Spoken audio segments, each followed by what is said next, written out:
ఈశా. ఓం శ్రీకృష్ణాయ నమః. ఓం శ్రీకృష్ణాయ నమః. ఓం గోపాలకృష్ణాయ నమః. ఓం గోపాలకృష్ణాయ. ఓం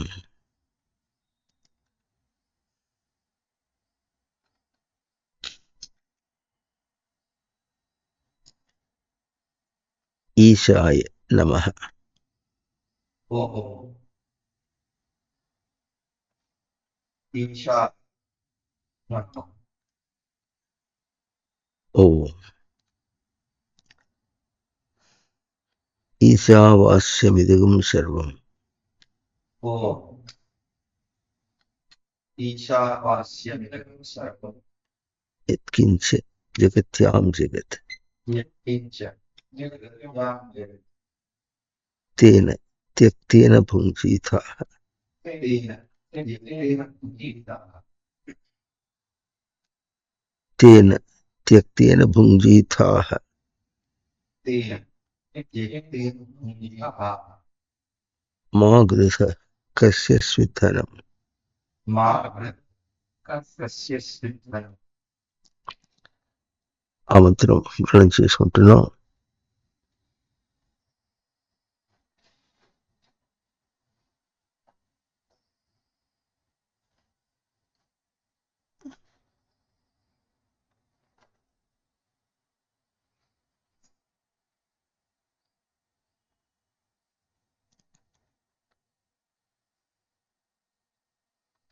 నెట్ వేరు పెట్టవా?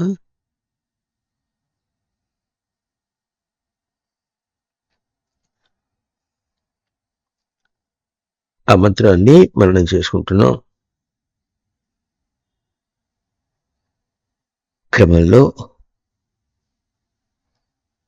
జ్ఞానం అనే అంశం దాకా మననం చేసుకున్నాం.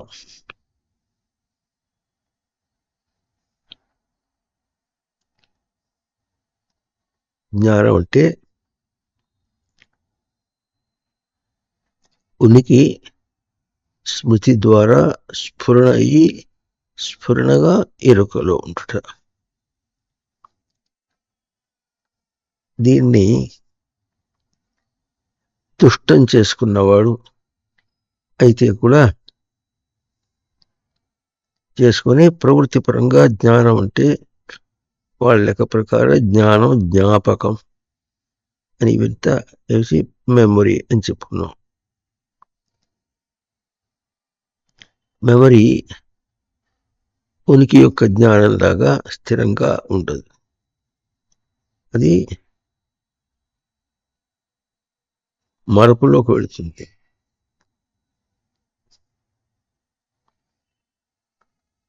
అక్కడికి బయట ప్రయత్నం జ్ఞానం వరకు కూడా మరపులోకి వెళ్ళిపోయి తను ప్రవృత్తిని తప్ప ఇంకేమీ తీసుకొని వెళ్ళడం. పుట్టుక దగ్గర నుంచి పుడకల్లో పోయేదాకా ప్రవృత్తిని మోసుకుంటూ పోతున్నాడు. లోకంలో ఏమీ తను మోసుకుపోవటం లేదు. ఒకవేళ ఏదైనా అటు ఇటుగా కాస్త తీసుకుపోతే కూడా అవన్నీ ఎట్లా ఉన్నాయి, తను తాను మోసం చేసేటట్లుగా ప్రవృత్తి రూపంలోనే ఉన్నాయి. తను మోసం చేసుకొని ఇంద్రియములు, మెదడు, మనస్సు, బుద్ధి, చిత్తం, అహంకారం, తెలివి సవరణ అన్నీ మోసం చేసుకొని విషయాలన్నిటినీ జ్ఞాపకం పెట్టుకున్నాను అనుకుంటూ అవి మరపులోకి పోతే ఏమి పనికిరాని వాళ్ళలాగా అవుతున్నాడు. ఇకపోతే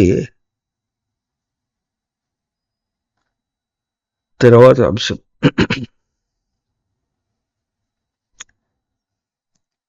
స్ఫురణ. స్ఫురణ అనేది ఎట్లా ఉంటుందంటే ఊటలాగా ఉంటుంది. భూమిలో నీళ్లు ఉన్నాయి, ఒక చోట ఊటగా బయటకు వస్తుంది. లోపల ఉన్నది ఊటగా బయటకు వస్తుంది. లోపల వేరే వేరే రూపాల్లో ఉన్నటువంటి లాలాజలం నాలుక దగ్గరికి వచ్చి అది లాలాజలంలాగా ఊటగా వస్తుంది. ఈ ఊటకు కూడా హద్దు ఉంటుంది అని చెప్పుకున్నాం. బావిలో నీరు ఊట వస్తే కూడా ఎంతవరకు వస్తాయి అంటే ఊరి బయటికి పొల్లిపోయేటట్టుగా రావు. భూమిలో నీటి మట్టం ఎంతవరకు ఉందో అంతవరకు వచ్చేసి ఆగిపోతాయి. భూమి మొత్తం మీద నీటి మట్టం ఎట్లా ఉందో ఆ ప్రాంతాల్లో అంతవరకు వచ్చి ఆగిపోతాయి. తోడుకుంటున్న కొద్దీ నీళ్లు వస్తూనే ఉంటాయి. దానికి తెంపు ఉండదు. ఊట తెగితే తెంపు ఉంటుంది. మన మఠంలో కూడా ఒకప్పుడు ఊటతోనే అటువైపు ఈశాన్య వైపు బావి ఉండేది. ఇప్పుడు ఇక్కడ ఇది కూడా ఒక బావి. ఊట వచ్చింది. కొంతకాలం భూమిలో నీళ్లు కింది దిగిపోయేటప్పటికి అది కూడా ఊట రాకుండా పోయింది. అయితే ఈ ఊట ఉపమానం వరకే గాని పూర్తిగా అదే స్వరూపం కాదు. అయితే లాలాజలం కూడా ఎట్లా ఉంటుందంటే ఊరి కారిపోదు, ఊరకుండా ఎండిపోదు. దేహంలో ఏదైనా తేడా వస్తే అప్పుడేమవుతుంది, ఊట ఆగిపోతుంది. నోరు ఎండిపోయింది అంటుంటాం మనం. అందువల్ల ఉపమానం కొంతవరకే చూపిస్తుంది కానీ పూర్తిగా చూపించదు. ఉనికి యొక్క స్వరూపం, ఉనికి యొక్క స్మృతి స్ఫురణగా బయటికి రావటం ఎట్లా ఉంటుందంటే వీడు పూర్తిగా పతనం అయిపోయి మళ్ళీ అమీబాగా వెళ్ళినప్పటికీ కూడా ఉనికి యొక్క స్మృతి స్ఫురణలో, ఇప్పుడు ఆ స్ఫురణ అంటే అర్థం చేసుకుందాం. స్మృతి అంటేనేమో తన గ్రహింపుకు అందినట్టుగా ఉండటం. స్ఫురణ అంటే ప్రవర్తనలో తనకు అందుట, తన స్మృతి తనకు ప్రవర్తనలో అందుట. దాన్ని మనం నేను ఉన్నాను అంటున్నాం. ఉన్నాను అనేది అందుకుని చెప్తున్నటువంటి అర్థం అది. ఉన్నాను అనేది అందుకున్నటువంటి స్వరూపం. దీన్ని స్ఫురణ అంటారు. ఇది ఎప్పుడు పోదు. వాడు దేహాన్ని రుగ్మత కలిగి దేహంలో విడిచిపెట్టిపోయే స్థితిలో ఉన్నప్పుడు కూడా నేను రోగి అయి ఉన్నాను అని గుర్తిస్తాడు. అది తనకు ఉనికి యొక్క స్ఫురణ. రోగి అనేది తను కల్పించుకున్నటువంటి బయట స్వరూపం. రోగి అన్న దశలో కూడా ఉన్నాను అనేది స్ఫురణకి వస్తుంది. యస్యేవ స్ఫురణం సదాత్మకం స్ఫురణం అసత్కల్పార్థకం భాసతే. అది కూడా ఎంత దోషంలో తిరుగుతున్నాడు అప్పుడు కూడా తనకు సదాత్మకం స్ఫురణం, ఉనికి యొక్క స్ఫురణయే అసత్కల్పార్థకం భాసతే, అసత్తైనటువంటి కల్పనలుగా భాసతే అంటే ప్రకాశిస్తుంది, తెలుస్తుంది. అది ఆ విధంగా తెలియాలన్నా దీని యొక్క స్ఫురణయే, ఉనికి యొక్క స్ఫురణయే. అంటే దానికి అంత సత్యత్వం ఉన్నది. దీన్ని కూడా అన్వయ వ్యతిరేక న్యాయం అంటారు. సదాత్మకమైనటువంటి స్ఫురణ లేకుండా విషయాత్మకమైనటువంటి కూడా ఏది తనకు భాసతే ప్రకాశించడం అనేది, కనబడటం అని కానీ ఏ ఇంద్రియములతో మోసం చేసుకుని అనుకున్నప్పటికీ కూడా ప్రవృత్తిగా మోసం చేసుకుంటూ కూడా కాదు. దీన్ని బట్టి మనకేం తెలుస్తుంది, ఉనికి స్ఫురణగా, ఉనికి యొక్క స్మృతి స్ఫురణగా వస్తుంది. అదే ప్రవృత్తి రూపంలో ఉన్నటువంటి వాడు, ప్రవృత్తి రూపంలో జ్ఞానం వరకు బయట నుంచి అంతా మోసం చేసుకున్నటువంటి వాడికి స్ఫురణ ఎట్లా ఉంటుంది అంటే అది స్ఫురణ అనరు. ఇందాక చెప్పారు అసత్కల్పార్థకం భాసతే అన్న. అసత్తు వలె అసత్తు యొక్క కల్పనలాగా అది ప్రకాశిస్తుంది. ఇంకా స్ఫురణ అనేది మనకు గౌకరం తిరుగుతున్నప్పుడు ఇట్లా అనిపిస్తుంది, తిరుగాడుతుంటే అప్పటికప్పుడు నాకు స్ఫురించింది అంటాడు. అంటే స్పాంటేనియస్ అని ఆ సమయానికి నాకు లోపల తట్టింది అని తెలుగులో ఉంటుంది. భావన తట్టింది, ఐడియా తట్టింది అనేటువంటి ఆ భాషలో మాట్లాడతాడు. అక్కడికి వచ్చినప్పటికీ తట్టింది అంటాడు. దాంతో తట్టింది అనేటప్పటికీ అప్పుడు తనకు స్ఫురణ అందినట్టుగా ఉంటుంది వాడికి. అది స్ఫురణ కాదు. దాంతో తట్టి విషయాత్మకంగా ఏదైనా వచ్చిందంటే అది తనకు ప్రవృత్తి తన్ని రేకెత్తిస్తుంది. బయటికి పో, అది అదిట్టం చూడు, ఇదిట్ట చూడు, ఇట్ట చూడు అని లోపలికి దీన్ని రేకెత్తించడం ప్రేరేపణ అని అంటారు. అంటే ఉనికితో అది స్ఫురణ రూపంలో ఉంటే అదేమో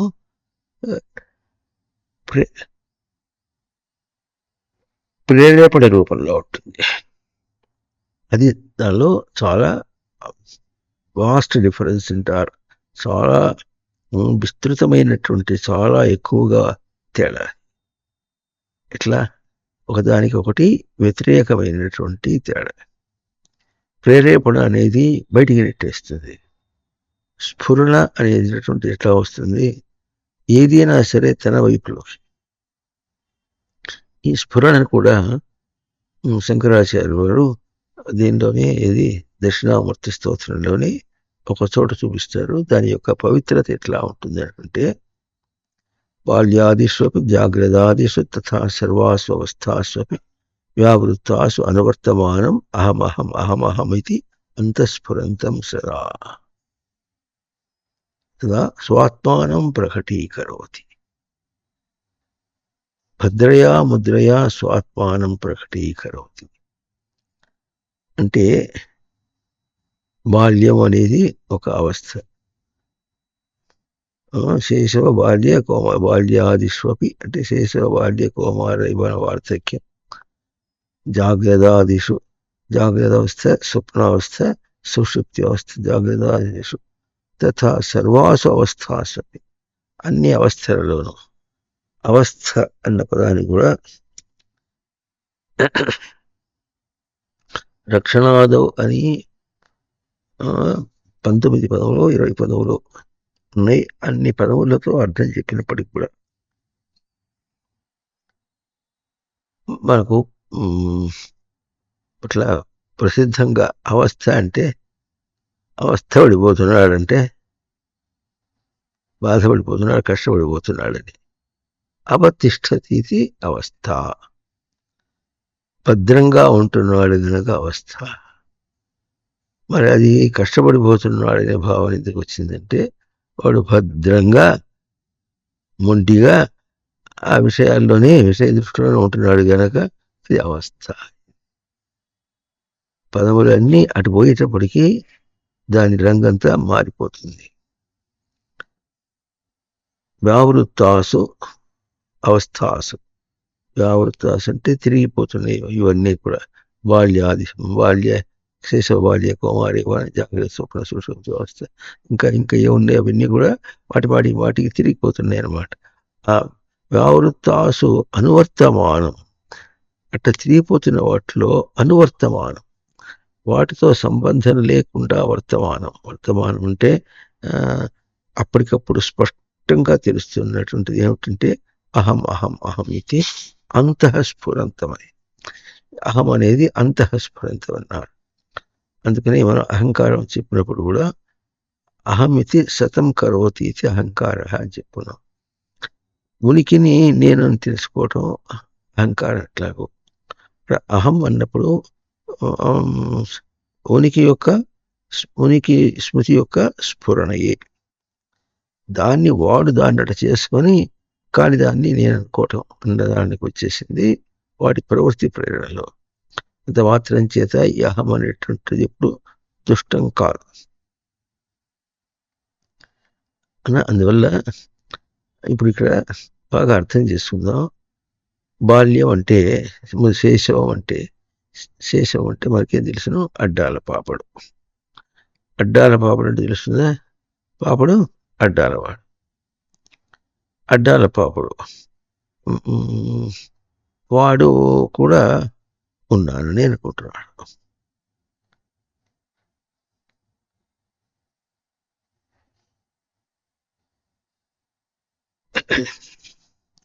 ఉన్నాను అని స్ఫురణ కలుగుతోంది.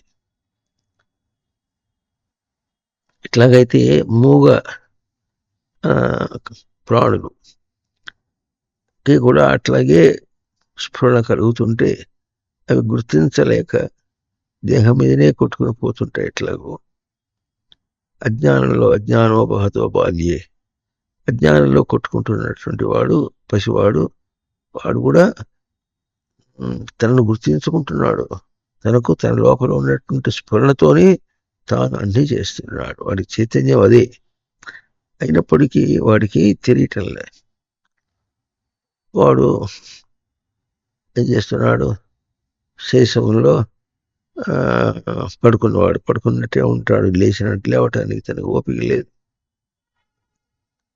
తెలియదు కూడా, చేతకాదు కూడా. ఇంద్రియములు తన వశం కాదు. వాటిని వశం చేసుకోవడానికి ప్రయత్నం చేస్తూ ఉంటాడు. ఇంద్రియములు వశం చేసుకోవడానికి ప్రయత్నం చేస్తుంటాడా?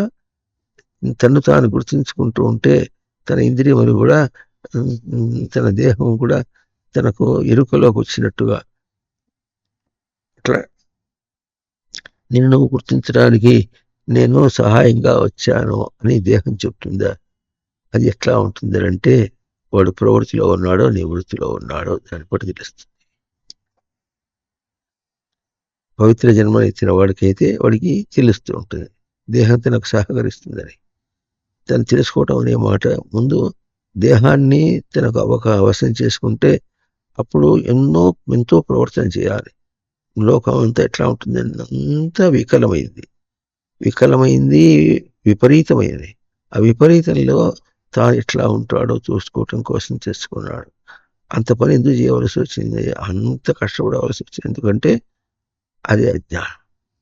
అయినా ఒకసారి జారిపడ్డాడు గనక, ఎదుగుతున్నాడు గనక, ఆ ఎదిగే స్థితిలో అంతదైనా సరే మీట్ ఎనీ ఛాలెంజ్, ఎటువంటి ఛాలెంజ్ అయినా సరే మీట్ ఇట్, ఆ దృష్టితో వస్తున్నాడు.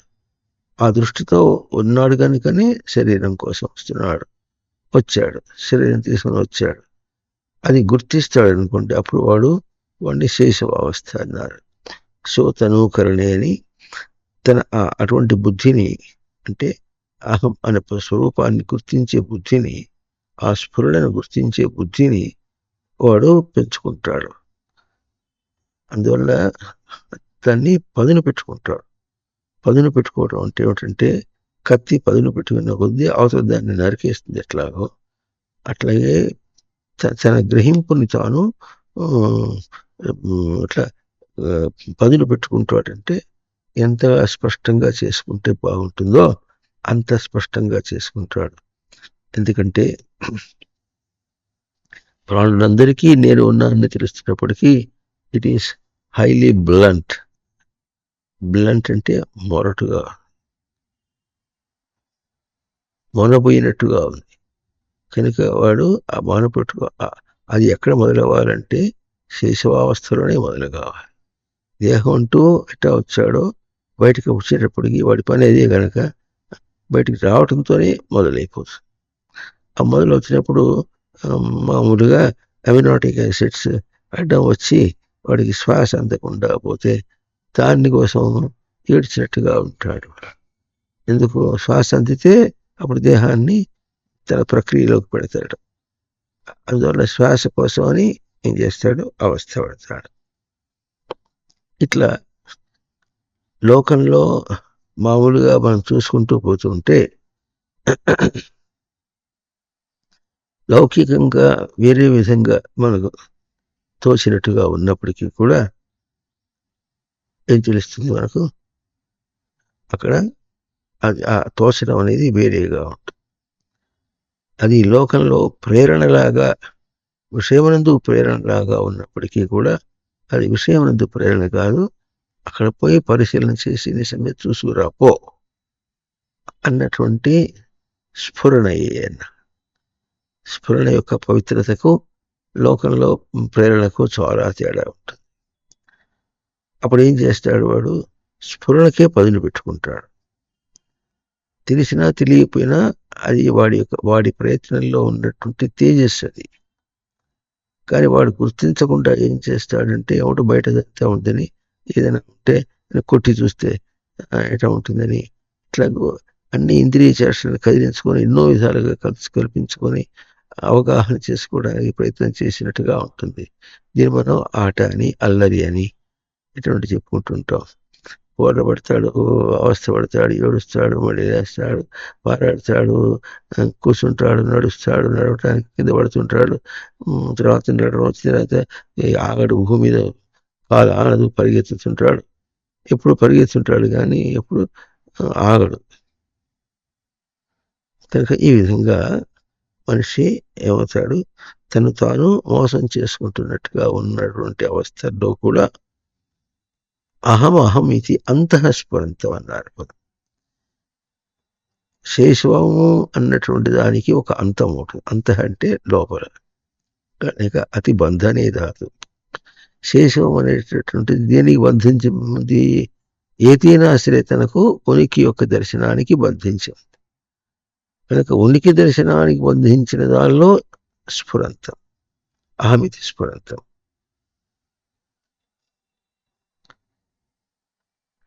కేవలం శేషవావస్థ అంటే వడ్డాల పాపడు గనక అటువంటి ప్రక్రియ ఏం తెలియకుండా దేహంతోనే కొట్టుమిట్టాడి లాటరీ టికెట్ లాగా ఏమవుతుందో తెలియకుండా, ఎటు అవుతుందో తెలియకుండా హ్యాపజర్డ్ అంటారు. అంటే తికమక్కగా అటు ఇటుగా అస్తవ్యస్తంగా తిరగటం అనేటువంటి దానికోసం కాదు. దాన్ని మనం ఏమిటన్నాం? అధిష్టానం అన్నాం. ఈ స్ఫురణ అధిష్టాన స్ఫురణ అంటే స్థిరమైన ధారణగా ఉన్నది స్ఫురణకు వస్తుంది. అస్థిరమైనటువంటి దీనికి తీరుగా ప్రవర్తిస్తూ ఉంటే అది కూడా తనకి ఎట్లా వస్తుంది? లోపల కలిగించి ప్రేరేపణ కలిగిస్తుంది. ఆ ప్రేరేపణలో శేషంలో వాడు ఏడుస్తాడు, ఆకలిస్తే ఏడుస్తాడు. అంటే అనేక తీరులో ఉంటారు. ఆకలిస్తే కూడా పెద్దగా కాసేపు ఏడ్చినా మళ్ళీ అమ్మ పాలు పట్టేసరికి బుద్ధిమంతుడిలాగా ఆడుకుంటుంటాడు, నిద్రపోతుంటాడు. అనేక తీరులో ఉంటారు. వాళ్ళ సంస్కారాన్ని బట్టి అప్పుడు సంస్కారం అనేటటువంటి అంశం అక్కడికి వస్తుంది. సంస్కారాన్ని తగినట్టుగా వాళ్ళు ప్రవర్తించుకుంటూ పోతూ ఉంటారు. అందుకని అంతఃస్ఫురంతం బహిఃస్ఫురంతం అంటారు. అంతఃస్ఫురంతం బహిఃస్ఫురంతం. బయటగా స్ఫురించడం అంటే ఎట్లా ఉంటుంది? బయటగా దాని ఎందుకు స్ఫురంత పదం అంతః దానికి వ్యతిరేక పదంగా బహి అన్నారు. అది స్ఫురంతం అన్నా కూడా అది స్ఫురంతం అన్నారు. అది కూడా అర్థం ఎట్లా ఉంటుందంటే బయటగా అది ప్రేరేపణగా అయినప్పటికీ కూడా అది కూడా లోపల ఉన్నటువంటి స్ఫురణయే. అది బాహ్యమునందు ప్రవర్తిస్తూ ఉండగా అధిష్టానంగా ఉండి స్ఫురించేదాన్ని బహి స్ఫురంతం అన్నారు. అంతేగాని బాహ్యమునందు ఒప్పుకొని బాహ్యము చేయమని అంటే చెప్పినటువంటి స్ఫురణ కాదు. ఉనికి యొక్క స్ఫురణ ఎప్పుడూ కూడా, అందులో ఉనికి యొక్క స్ఫురణ ఎట్లా ఉంటుందంటే స్మృతిలోకి ఉండి స్ఫురిస్తుంది. స్మృతి అనేది తనకు ఆవరించి ఉంది. తన స్వరూపములకు అది లైవ్ పాయింట్. దానిలో నుంచి స్ఫురిస్తుంది. గిన్నెలో పప్పు ఉంది, గరిటతో వేసుకుంటాం. తన గ్రహింపే ఉనికి యొక్క స్మృతి. దానిలో నుంచి విషయంలో ప్రవర్తించేటప్పుడు స్ఫురణగా ఉంటుంది. దాని యొక్క ఎందుకు ఉంటుందంటే విషయంలో ప్రవర్తించేటప్పుడు విషయ యొక్క దృష్టి తనకి రాకుండా విషయ దృష్టికి ఉనికి యొక్క స్ఫురణకు రావటం. అప్పుడు ఉనికి యొక్క స్ఫురణే ఏం చేస్తున్నాడు? ఇందాక చెప్పినట్టు భాంతం, ఆపాతం ఇట్లా అంతం స్ఫురణం వ్యావృత్తాసు అనువర్తమా.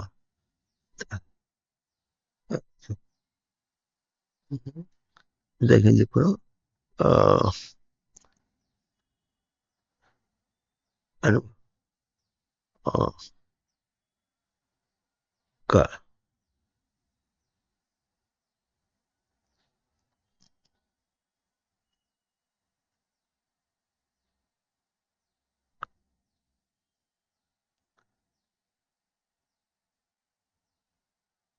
యస్యేవ స్ఫురణం సదాత్మకం అసత్కల్పార్థకం భాసతే.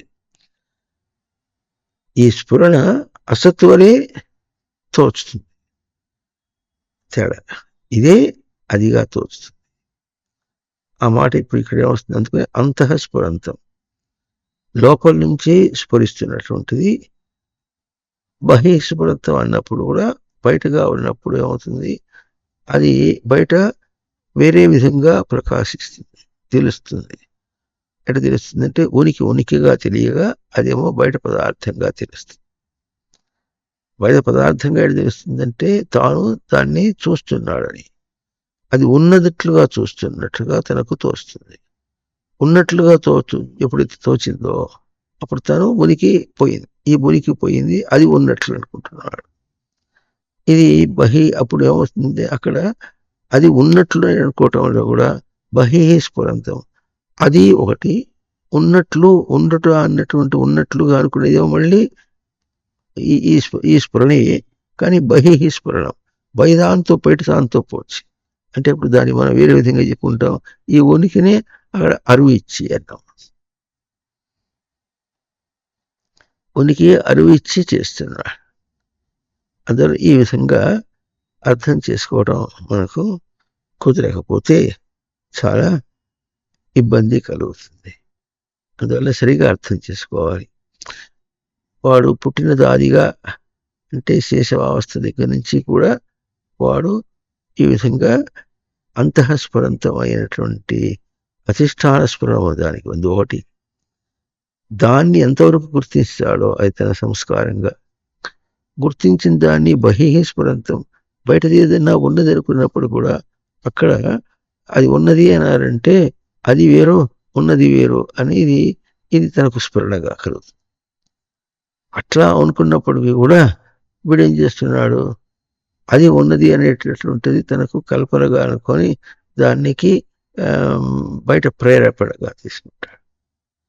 బయటకు ప్రేరేపణ అంశం తిరగలేదు. అర్థమైందే? బయటది ఉన్నది అనుకుని ప్రవర్తించబోయేటప్పుడు తను ఎంతవరకు అనుకున్నాడో అంతవరకే ప్రయత్నిస్తున్నాడు. అది సత్యం అనుకున్నప్పుడు కూడా అది అక్కడ ఉంటుంది. సత్యం అన్నటువంటి గుర్తింపు తన స్ఫురణలో కలిగినటువంటిది. అందుకని దీన్ని స్ఫురంతం అన్నారు. తన స్ఫురణలో కలుగుతున్నటువంటిది, కానీ అక్కడ ప్రేరణ చేత ఇట్లా ప్రవృత్తి చేత ఎట్లా కనిపిస్తుంది? అది కనిపిస్తుంటే అదే సత్యం అన్నట్టుగా. అప్పుడు ఇది వదిలిపెట్టేసి అదే సత్యం అన్నట్టుగా వాడు పోయినప్పటికీ కూడా స్ఫురంతం సదా. ఈ వ్యవస్థ, ఈ భేదాన్నంతా కూడా పుట్టినప్పటి నుంచి పుడకల్లో పోయేదాకా, పుట్టినప్పటి నుంచి ఈ గడువుల్లోనే పోతుంటాడు. ప్రతి ప్రాణి పోతూ ఉంటుంది. ప్రతి ప్రాణి పోతుంటే దాని పేరే అజ్ఞాన స్వరూపం. దానికి తెలియదు. ఆ గడుల్లో పోతున్నప్పుడు ఉన్నటువంటి వ్యత్యాసము, గుర్తింపుల వ్యత్యాసము, నువ్వు గుర్తించటం లేదు చూడు అని తనను ఎప్పుడూ కూడా హెచ్చరిక చేస్తూ బాధ్యతను స్ఫురింపచేసేటట్లుగా ఉంటుంది మానవ జన్మ.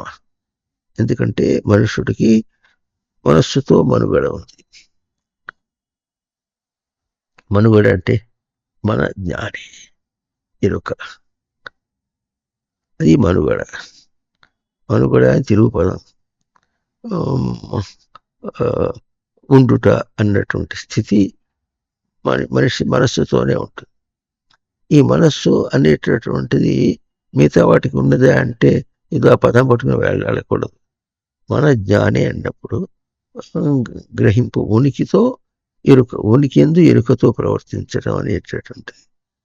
అసలు ఉనికితో ఎరుకతో ప్రవర్తించడం అనేది మనిషికే ఏం అర్థం కావటం లేదు. అటువంటి దానికి ఎట్లా ఉంటుంది అని అంటే దానికి తీరు వేరుగా ఉంటుంది. మనిషికి అర్థం కాకపోయినా వాడు ఇప్పుడు ఆ క్లాస్లోకి వచ్చాడు. ఆ క్లాస్లోకి వచ్చాడు కనుక ఆ తరగతిలో ఉన్నాడు కనుక కాస్త కూస్త వాడిని అట్టు తిప్పుతుంది. మిగతా వాటికి అవి ఆ తరగతుల్లో లేవు కనుక ఆ యోనిల్లో ఆ దేహాల్లో వాటికి అటువంటి అంశమే లేదు కనుక పూర్తిగా తెలియని స్థితి కానీ అది అజ్ఞాన స్థితి కానీ ఉంటాయి. ఇట్లా స్ఫురణ అనేటటువంటిది ఏమవుతుంది, లోపల నుంచి ఏం స్ఫురిస్తుందో అర్థం కాదు. లోపల నుంచి ఏం స్ఫురిస్తుందో అర్థం కాదు. బయట ఏదో కనిపిస్తూ ఉంటే దాన్ని పట్టుకొని ఇది అర్థం కాలేదు, అది అర్థం కాదు. అసలు లోపల స్ఫురణ వస్తుందని కూడా తెలియకుండా మనిషి కూడా ప్రవర్తిస్తూ ఉంటాడు. ఆయన ఉన్నాడు సదాస్ఫురంతం. సదాస్ఫురంతం అయినప్పుడు అర్థం కావట్లేదు. స్థూలమైన శరీరంతో పోల్చుకొని అది చిన్న శరీరం కనుక శేషవావస్థల్లో కనిపించలేదంటే కొంచెం ఎదిగినటువంటి బాల్యావస్థలో కూడా బాల్యంలో ఎదిగాడు కానీ ఏమర్థమవుతుంది, తనకు తెలియటంలే. తెలియనితనమే అజ్ఞానమే అన్నారు. అందుకని అజ్ఞానోపహతో బాల్యే అన్నారు. తెలియని స్థితిగానే ప్రవర్తించుకుంటూ పోతున్నాడు. కానీ మరి చెప్పినట్టుగా తెలియని స్థితి అయినా సరే తనకు అధిష్టానం యొక్క చోచో అంటూ ఉంటుంది అనమాట. అనేటటువంటి స్థితి తన విడిచిపోదు. దానికి కాస్త కూస్తూ హియరింగ్ అంటారు. కొంచెం అది అంటుంటే కాస్త కూస్తూ ఆ వెనికిడిలాగా దూరంగా వెనికిడిలాగా అయినా సరే వాడికి ఆ అటెంటివిటీ దానిలో ఉంటుంది. ఇక్కడ మానవ జన్మలో ఉండాలి. ఉండి ఏం చేస్తుంటాడు, వాటికి అవతల తిరిగితే అంటే ఇది ఎట్లా ఉంటుంది అంటే మనకు పసితనంలో ఏం తెలుస్తుంది, అమ్మా నాన్న చేపట్టుకుని పోతూ ఉంటాడు, గబుక్కునే దొరుకుతుంది, వాళ్ళ వదిలేసి పరిగెత్తుంటే అమ్మా నాన్న ఏం చెప్తారు, పడతావు అంటుంటారు. అంటే పడతావు అంటుంటే వాడు విన్నట్ట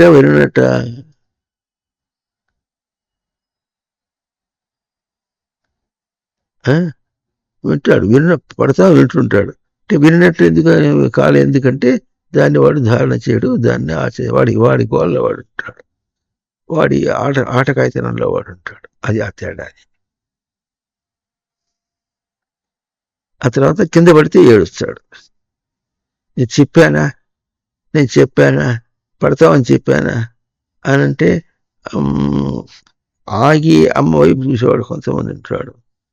అమ్మ చెప్పినా కూడా ఏడుస్తూనే ఉంటాడు. ఏడుస్తుంటే ఏం చేస్తుంది, అమ్మ ఎత్తుకుంటే కూడా కాసేపు పట్ట ఏడుస్తుంటాడు. లేదులే అని వాడికి చెప్పి వాడి దృష్టిని మరల్చి నీకు చూడు అక్కడ గుంట పడింది చూడరా అటు, నువ్వు పడేటప్పటికీ అక్కడ గుంట పడిందిరా అని దానికో చూపిస్తే చూస్తాడు. అది చూసి ఏడుస్తాడు వాడు. అంటే ఎంతవరకు వింటున్నాడు, లోపల స్ఫురణని ఎంతవరకు వింటున్నాడు. విన్నవాడు కాదు, విననివాడు కాదు. విననివాడు ఎందుకు కాదంటే దాని యొక్క గోడింగ్ అంటారు. దాని దీన్ని చచ్చర పుట్టించి అందించడానికి చేసే ప్రయత్నంలో లోటు లేదు కనుక అది వాడికి అందుతుంది. అందువల్ల వాడు విననివాడు కాదు. అయితే విన్నవాడు ఎందుకు కాలేదంటే దాన్ని పట్టించుకోడు కనుక విన్నవాడు కాలేదు. అది ఎట్లా ఉంటుంది, విన్నవాడైనాడంటే తన దాకా వచ్చింది, పట్టించుకోని వాళ్ళని కనుక తన నుంచి వదిలిపెట్టేసిపోయింది. ఎట్లా చాలా విపరీతమైనటువంటి స్థితి అది. అందువల్ల అంటున్నారు బాల్యంలో కూడా దేహం వాడికి ఇంకా వశం కాలేదు. మనం మన పాటలు ఏం చెప్పినప్పటికీ ఏం చెప్పుకుంటున్నాం? చిన్నదైన దేహము చిన్నవాడవు కావు, సంస్కారవంతుడవు నీవు, సరసముగా చేరావు. మన వీడియోలో కూడా ఆ పిల్లవాడితో ఏం చెప్పుకున్నాం? సంస్కారం అంతా తెచ్చుకొని వచ్చేసావు. అప్పుడు అబ్బాయిని ఇంకెక్కడ కొంచెం దాచిపెట్టి వచ్చావా అంటే లేదన్నాడు. లేదు ఎంతవరకు అన్నాడు? వాడే అన్నాడు. అప్పుడు ఎంతవరకు ఇటువంటి ప్రశ్న వాడికి ఎదురుగాలే. లేదు అన్నాడు. ఎందుకు లేదన్నాడు? దీన్ని ఇగ్నోరెంట్ లెర్నింగ్ అన్నారు. అంటే తనకు తెలియకుండా తనకు తెలుస్తున్నటువంటిది. అది ఆ ప్రశ్న వేస్తే అప్పుడు తన సంస్కారం తనకు అది కూడా ఎంతవరకు చెప్పాడు? నీ సంస్కారం అంటే ఎంత అర్థం అవుతుంది? పెద్దవాళ్ళకి ఎంతవరకు అర్థమైందో. మన బడిలో ఉండేప్పుడు ఒక అమ్మాయి ఉండేది, చిన్నపిల్ల, క్లాస్ ఎప్పుడు ఫస్ట్ వచ్చేది. సందర్భంగా వస్తే మరి ఆ అమ్మాయికి కృష్ణుడు వేషం వేసి కృష్ణాష్టంలో మొత్తం రోజంతా అట్టగే తిరుగుతుండేది. రాత్రి కూడా అట్టే పడుతుంది. మళ్ళీ తెల్లవారు లేస్తే మళ్ళీ మామూలుగా ఉండేది. ఆ అమ్మాయి కోసం ఒక కిరీటం కూడా చేయించి పెట్టాం చేయటానికి. బాగుంటుంది, చేస్తే తీరు బాగుంటుంది, పోకడంతా కూడా బాగా ఉంటుంది. ఏదో సందర్భంగా వచ్చినప్పుడు సంస్కారం ఉండాలి అన్నాం. అమ్మాయి అది పట్టుకుంది. సంస్కారం ఉండాలన్నారు కదా అన్నది. అమ్మాయికి ఎన్నేళ్ళు? 7వ తరగతి పాస్ అయ్యేటప్పటికి 9 సంవత్సరాలు 3 నెలలు, చిన్న వయసు.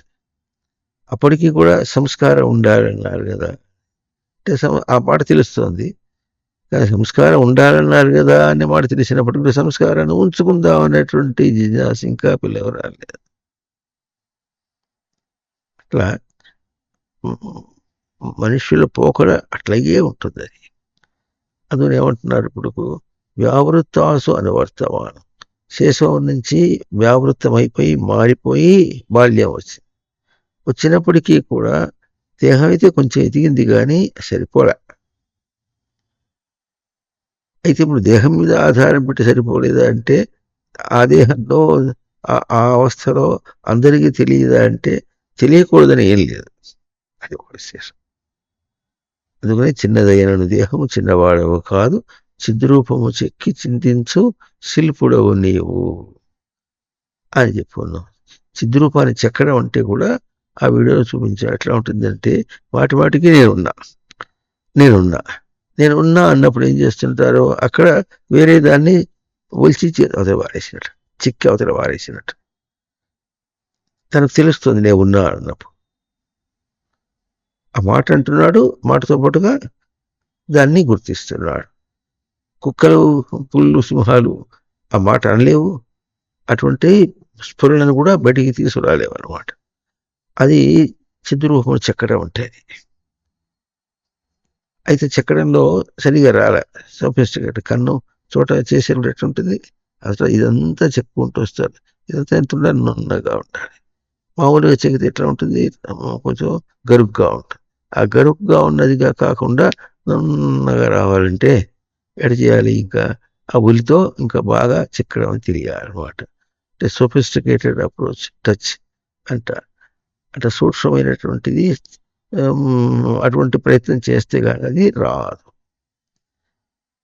అట్లాగే నేను ఉన్నాను అనేటటువంటిది అంటే ఏమిటో అర్థం తెలియాలి. అది ఇందా చెప్పినట్టుగా కింద పడితే ఏడిస్తే చూడు కింద పడ్డా చెప్తూనే ఉన్నానా, పడతామని చెప్తూనే ఉన్నానా అంటే కొంత ముఖం ఏం చేస్తాడు? అమ్మ వంకట్లే చూస్తాడు, అని ఏడుస్తాడు ఒకడు. వాడు కాసేపు వాడు చూసి అంటాడు ఇంకోడు. చిద్రూపమును చెక్కిన వాళ్ళు తేడా, చెక్కడంలో ఆ తేడా ఉంటుంది. స్ఫురణను అందుకోవటంలో ఆ తేడా ఉంటుంది. అంటే ఇప్పుడు మనం ఏం చేస్తున్నాం? దుష్టం కావట్లేదు, స్ఫురణ దుష్టం కావటం లేదు. అయితే ఎంత చెప్పినా అల్లరి చేసేవాడు ఉంటాడు. వాడు ఎట్లా ఉంది? ఇప్పుడు వాడు తనకు లోపల ఉనికి తెలుస్తూ ఉంటే దాన్ని బయటకు ప్రయోగం చేసి బయట అల్లరి పాలు కావటానికి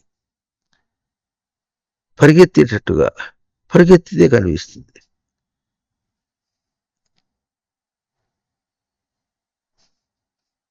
మన దానిలో ఒక పాట ఉంది, గుర్తింపుమా నీ లీల నీ క్రీడల బయటి ప్రవర్తనలలో, చేష్టలు కావవి క్రియలు కావు, భ్రాంతి కాదది విషయములు కావు, అది ఉనికి గుర్తింపగా నీ క్రీడ ప్రయోగం అని. నువ్వు ఏం కదిలినా కూడా ఉనికి గుర్తించడానికి ప్రయోగం. నువ్వనుకుంటున్నావు అదో విషయం అను, అదో నడక అను, ఒక బయటదనం అనుకుంటున్నావు అనమాట. అక్కడ చాలా తేడా వచ్చేసి దేహంతో చిన్న కదలిక వేసేటప్పటికీ చాలా తేడా వస్తుంది. ఇప్పుడు ఆ తేడాలో మరి ప్రతివాడు కూడా కాళ్ళాడించి చూసుకుంటాడు ముందు, తర్వాత బోర్ల పట్టడానికి ప్రయత్నం చేస్తాడు, కూర్చొని. ఇవన్నీ ఆ పసితనంలో అందరూ చేసేవి. బాల్యంలో వచ్చేటప్పటికి ఆటలు అనేటటువంటి కూడా అందరు చేసేవి. కానీ దానిలో తన సంస్కారం కనుక ఉండి అట్లా తిరిగి అది కాదు అని గుర్తించడం చాలా తేడా ఉంటుంది. తిరగకుండా చేయడం అంటే ఏం చేస్తాడు, ఎక్కడ ఇదివరకు మోసపోయినాడో అక్కడికి పోయి అదే ప్రవర్తన మళ్ళీ చేసి ఇది తన తప్పు, తన స్ఫురణ తాను చెక్కుకునే స్వరూపం కాదు ఇది అని మళ్ళీ వెనక్కి వచ్చి దాంట్లో పోడు. అటువంటి వాళ్ళు ఎట్లా ఉంటారు, శైశవంలోనూ అట్లాగే ఉంటారు, ఏడిపించే కాదు. మరి బాల్యంలో వాడు పరిగెత్తున్నప్పటికి కూడా దగ్గర చెప్పును, అప్పుడు అమ్మ ఒక చూస్తాడు, అంటాడు. ఇంకోడే ఉంటాడు, ఈ మాట పరిగెత్తనమ్మా అంటాడు.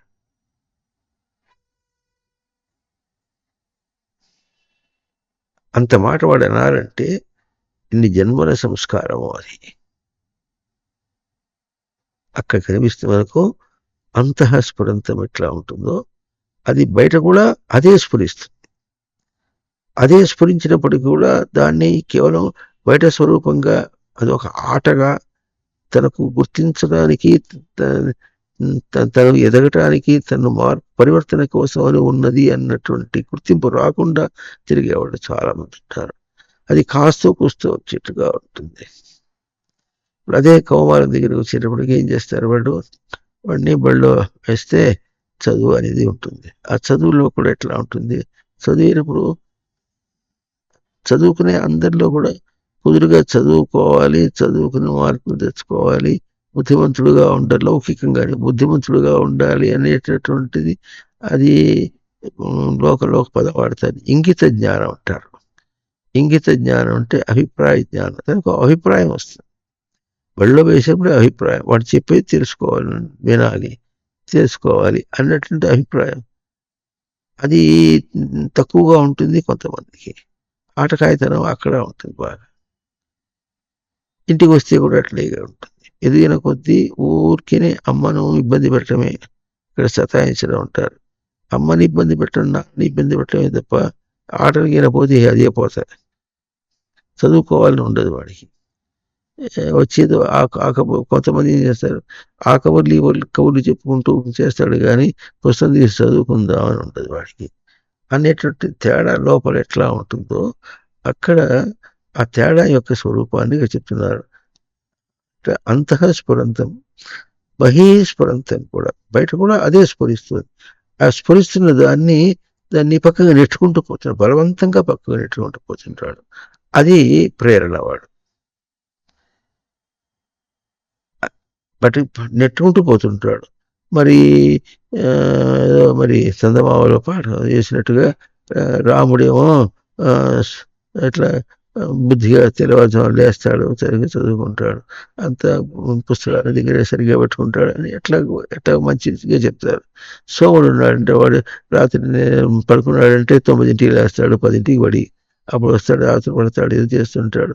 ఇదంతా అట్లా ఉంటుంటాడు. రాముగా ఉందివా, సోముగా ఉందివా అన్నటువంటి ఈ తేడా చూపించడం అనేటటువంటి లోకంలో ఆ తేడా ఎట్లా ఉంటుంది వాడికి ఎప్పుడు అభిప్రాయ జ్ఞానం, ఇంగిత జ్ఞానం లేదు. నేను చదువుకుంటా బడికి వెళ్ళాలనేటటువంటి కొంచెం కూడా నీకు చీమ కుట్టినంత కూడా లేదురా, ఎట్లారా నీతో అంటుంది వాళ్ళమ్మ.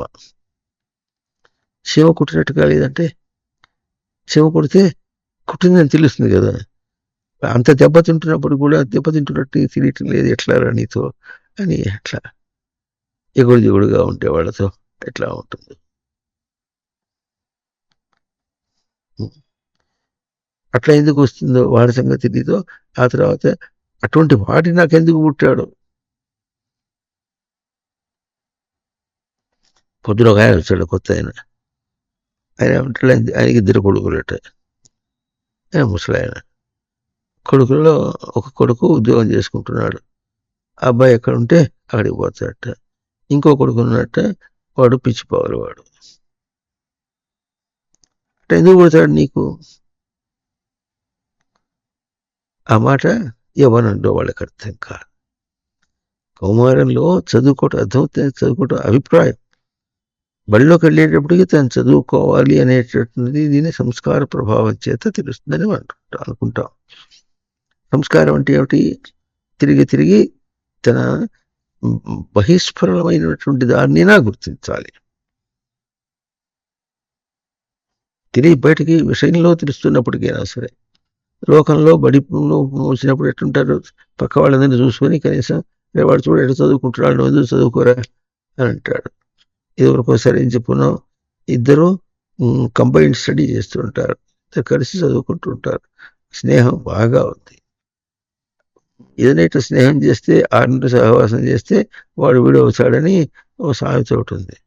దానిలో మరి వీడికేమో పొట్టబొడిస్తే అక్షరముక్క రాకుండా ఉంటాడు, వాడికేమో మంచి మాటలు వస్తుంటాయి. ఇద్దరూ కలిసి చదువుకుంటారు, ఒకేసారి వింటారు, ఒకేసారి చదువుకుంటుంటారు. అయినా వీడికి అబ్బదు. అబ్బకపోతే ఎందుకు అబ్బదు?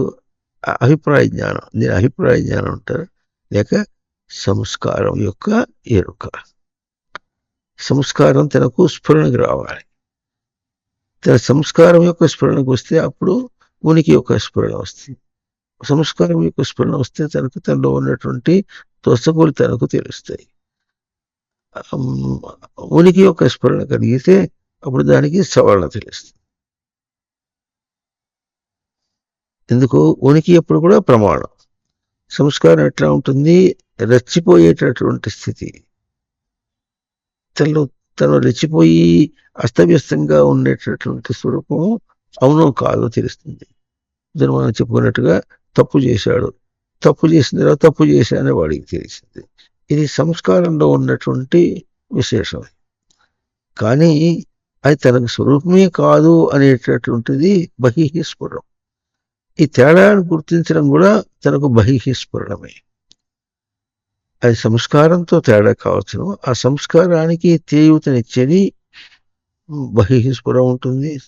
బహిఃస్ఫురంతో స్ఫురణతో చేసి అంటే బాహ్య స్ఫురణతో కూడా బయట కూడా ఉనికి స్ఫురణయే ఉంటుంది. అంటే బయటగా అంటే బయటపక్షంలో తిరిగేటప్పుడు అర్థం.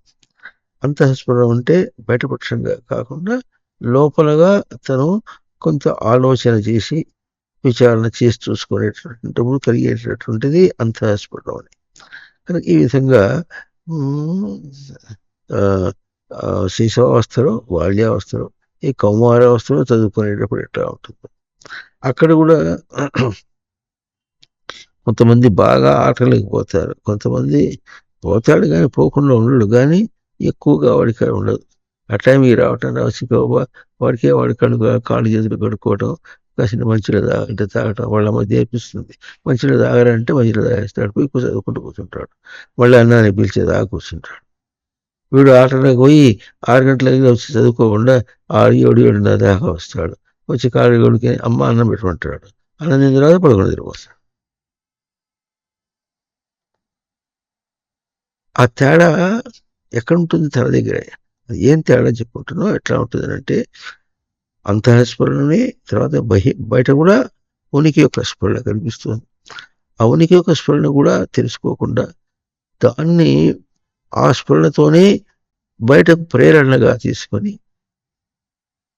దాన్ని అదే ఆధారంగా బయటకు స్ఫురణగా అందుకొని యస్యేవ సదాత్మకం స్ఫురణం అసత్కల్పార్థకం భాస. సదాత్మకం యొక్క స్ఫురణయే అసత్తుగా ఎట్లా బయటికి పరిగెత్తించేటట్టుగా తిరుగాడేటట్టుగా చేస్తుంది. ఎట్లాగో ఇది కేవలం మనకు అర్థం చేసుకోవటానికి బయట నడవడికలోనే చెప్పుకోవడానికి సాధకుని యొక్క స్థితి అట్లయ్యే బాగా తెలుసుకోవడానికి. అందులో ఈ విధంగా ఉంటుంటాడు.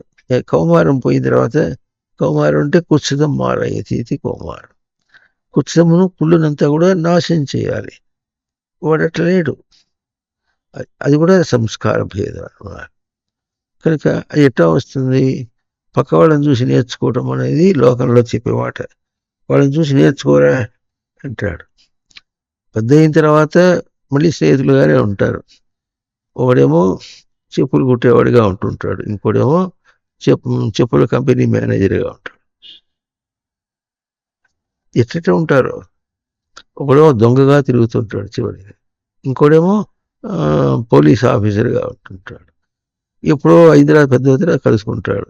వీడు దొంగల ముఠాలో ఉంటాడు, వాడేమో పోలీస్ ఆఫీసర్గా ఉంటాడు. ఇప్పుడు వాడిని పట్టించి అరెస్ట్ చేయాలన్నా లేదా? వాడు స్నేహితుడా దొంగ?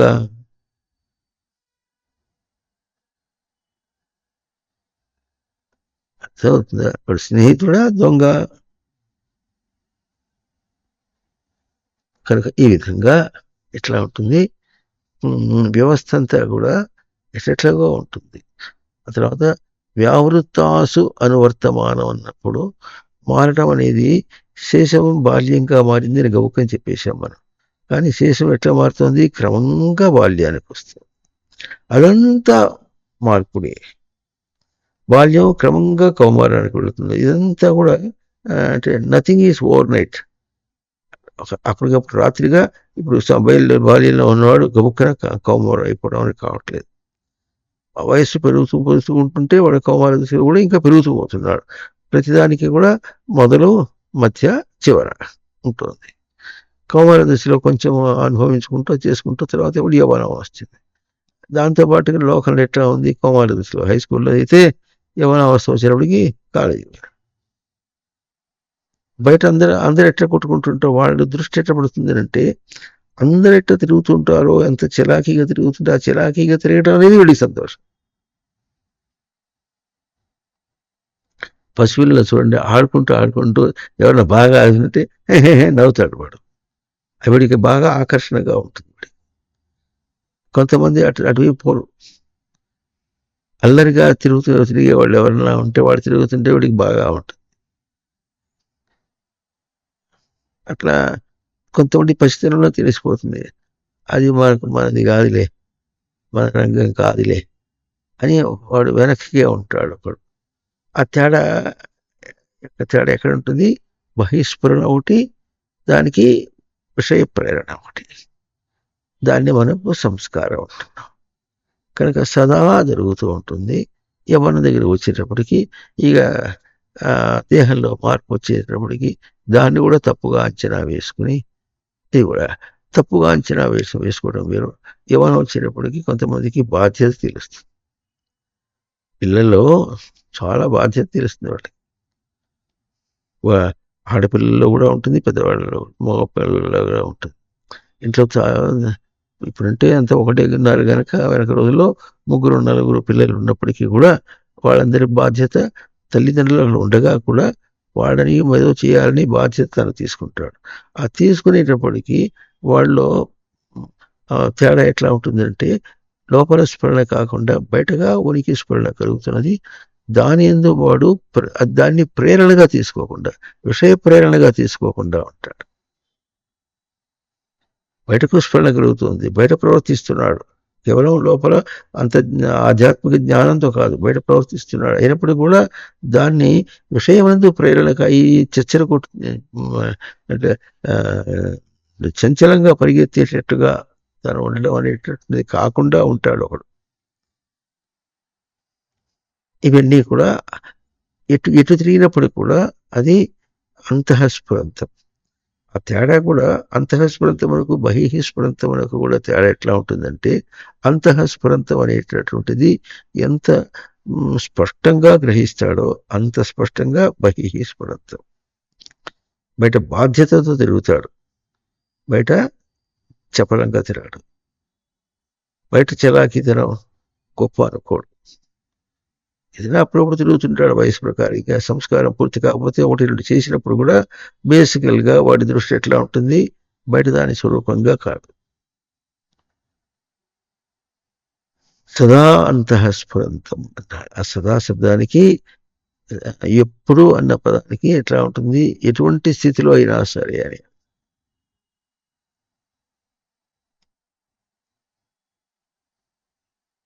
ఇంకా యవనావస్థ, వార్ధక్యం వచ్చినప్పుడు కూడా ఎట్లా ఉంటారు, వార్ధక్యం వస్తే కొడుకుల మీద ఆధారపడి ఉంటారు. మరి నువ్వేం చేసావురా, నీ పిల్లలకి ఏదైనా కావాలంటే ఎట్టరా,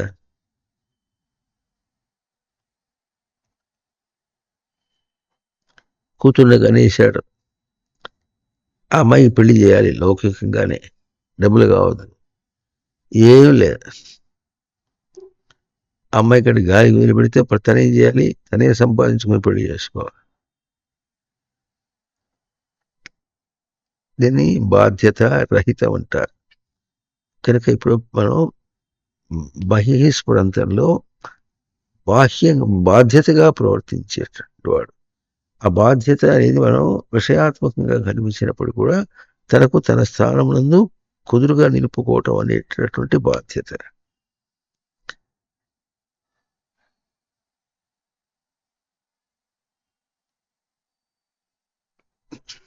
అది బయటపరంగా ప్రవర్తిస్తూ వెళుతూ ఉంటే బయట రూపంగా మనకు కనిపిస్తున్నప్పటికీ కూడా అది తనకు తనయంది. పిటికీలు బిగిస్తున్న కొద్దీ బిగింపు తనకే తెలుస్తుంది. ఎట్లాగో ఏది చేస్తున్నప్పుడు కూడా తనకు తనయిందే, తను తాను నిలదొక్కుంటే లోకల్ ఎట్లా ఉంటాయి, నీవు నిలదొక్కుంటే ఏమైనా చేయగలుగుతావు, నిన్ను పోగొట్టుకుంటే నువ్వు ఏం చేయలేవు అన్నటువంటి అర్థము లోకంలో తెలియకుండా కూడా అందరు ఎట్లా అంటూ ఉంటారో అట్లాగూ ఇది మనకు చాలా విశేషమైనటువంటిది. అందువల్ల స్ఫురణ దగ్గర కూడా అపవిత్రం కాకూడదు మనిషి. అది ఎప్పుడు అపవిత్రం చేయదు. స్ఫురణ ఇప్పుడు కూడా అపవిత్రం కాదు, పోల్తా పడకూడదు. ఇంకా ఏదైనా ఉంటే ఆ స్ఫురణ రూపంలో వాడిని సవరిస్తుంది.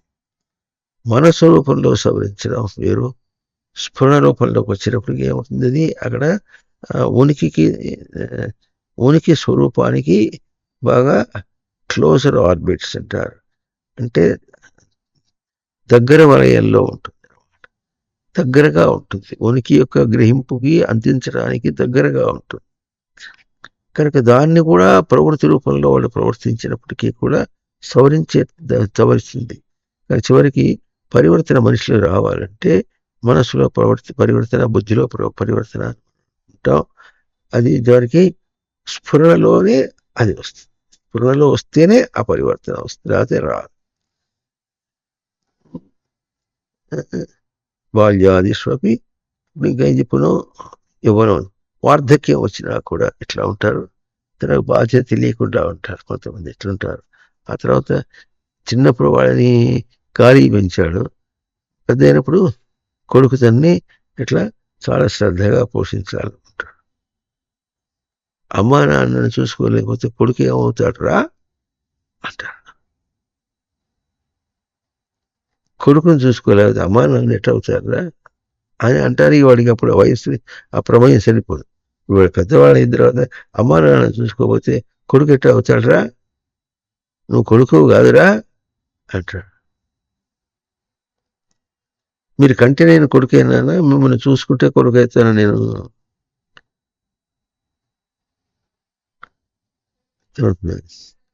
కంటే కొడుకు అవుతానా, చూసుకుంటే కొడుకు అవుతానా, ఏమిటో అంత హ్యాపజర్డ్ అంటే అంత గజిబిజి బ్రతుకే గాని ఇదమిద్దం అని గుర్తించినటువంటి బ్రతుకుగా ఉండదు. తథా ఇంకా జాగ్రత్త ఆదేశం అన్నారు.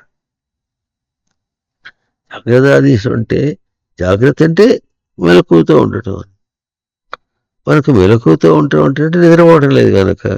మెలకువతో ఉండటం అంటే ఏవో పని చేసుకుంటున్నాడు. ఎంత ప్రవృత్తిలో తిరిగినా వాడు నిద్రపోవటం లేదు కానీ వాడు జాగ్రత్తలో ఉన్నాడు.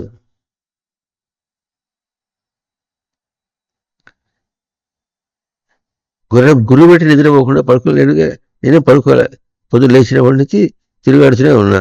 రాత్రి పడుకున్నా. అందరూ పడుకున్నా, నేను కూడా పడుకున్నా అని ఇట్లా జాగ్రత్తని ఈ విధంగా చేసుకున్నందువల్ల అక్కడ వాడు ఎటు దేంతో తిరుగుతున్నాడు, వాడు ప్రేరణతో తిరుగుతున్నాడు.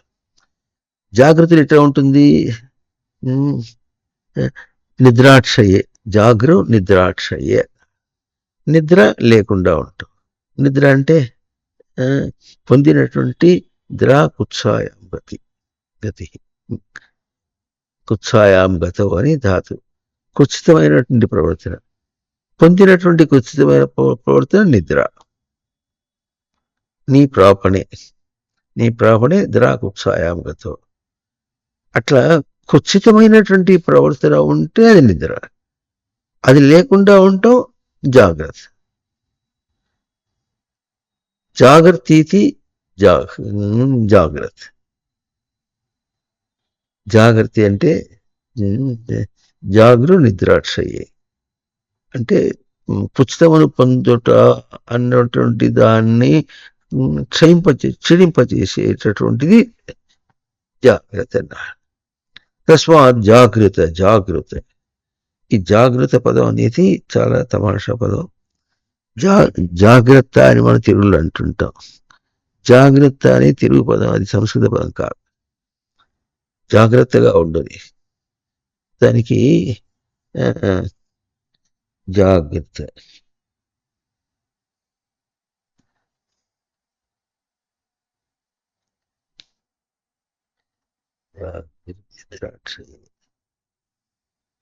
లోట్లో వస్తుంది.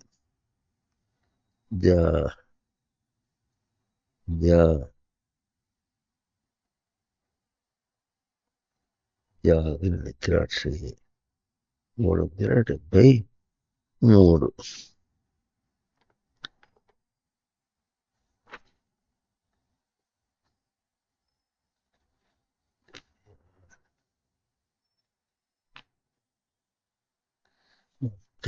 నిద్రాక్షయే లోటు.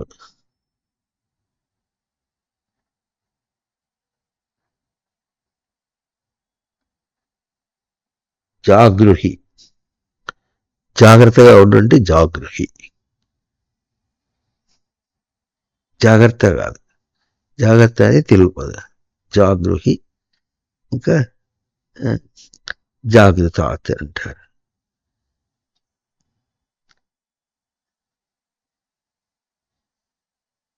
జాగరణి.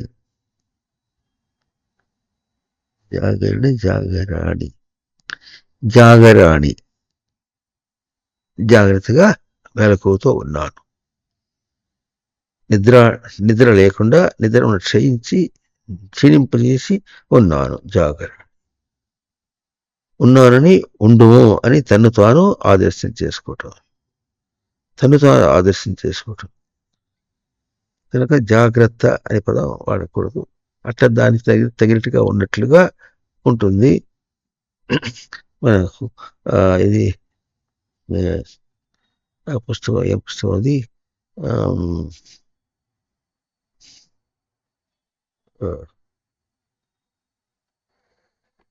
ప్రవచన గ్రంథ పుస్తకం.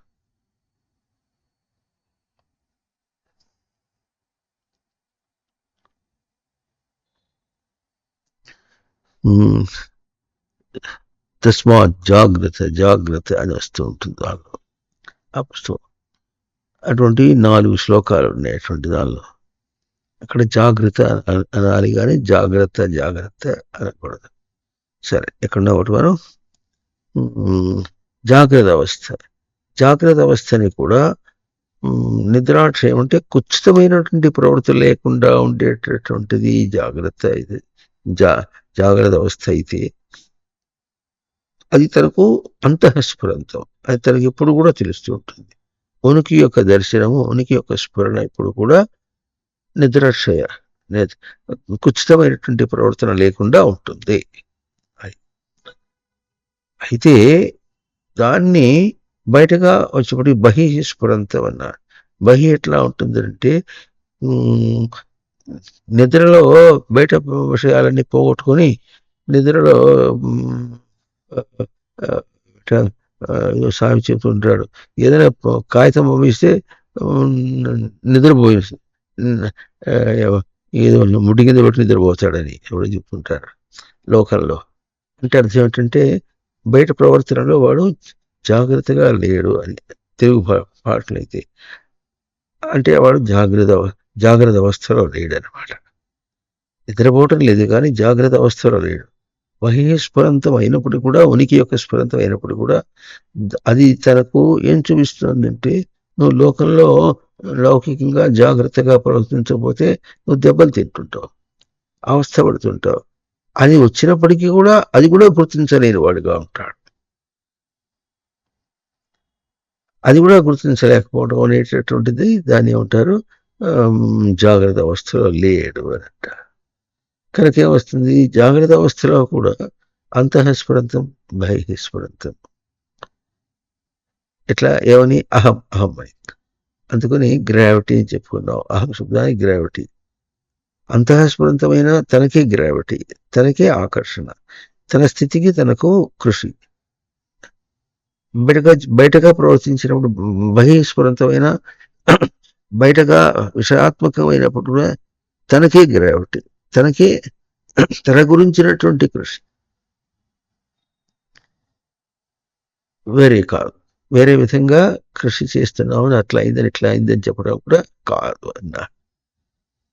అందువల్ల ఇప్పుడు ఎట్లా అంటున్నారు, ఇట్లా జాగ్రత్త వ్యవస్థ, తర్వాత నిద్రావస్థ, సుషుప్తి అవస్థ, కాదు స్వప్నావస్థ. జాగ్రత్త అవస్థ, స్వప్నావస్థ. స్వప్నం అంటే వాడు పడుకున్నవాడు, నిద్రపోయిన వాడు కాదు, మెలకు ఉన్నవాడు. బయటికేమో నిద్రపోయినవాడు, లోపల ఇంకా ఏదో ఒక సన్నివేశాన్ని ఊహించుకొని ఉన్నదో లేదో కల్పించుకొని అక్కడ తిరుగుతున్నటువంటి వాడు. అక్కడ కూడా ఏం స్ఫురిస్తోంది, ఇదే స్ఫురిస్తోంది అన్నారు. తనకు స్ఫురణ ఎప్పుడు కూడా ఉనికి యొక్క స్ఫురణయే. అది ఇప్పుడు ఏ దశలో అనుకుంటే అప్పుడు మామూలుగా ఉంటారు, మనస్సు అంటారు.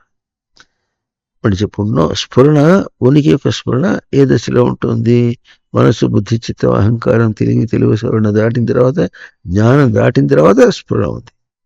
ఆ స్ఫురణ నే ఉనికి స్వరూపంగా, స్ఫురణ, ఉనికి, స్ఫురణ, స్మృతి, ఉనికి అదంతా కూడా సత్తాగా తీసుకునే ఉన్నది. మనస్సు కూడా ఉనికి యొక్క సత్తాగానే ఉంది.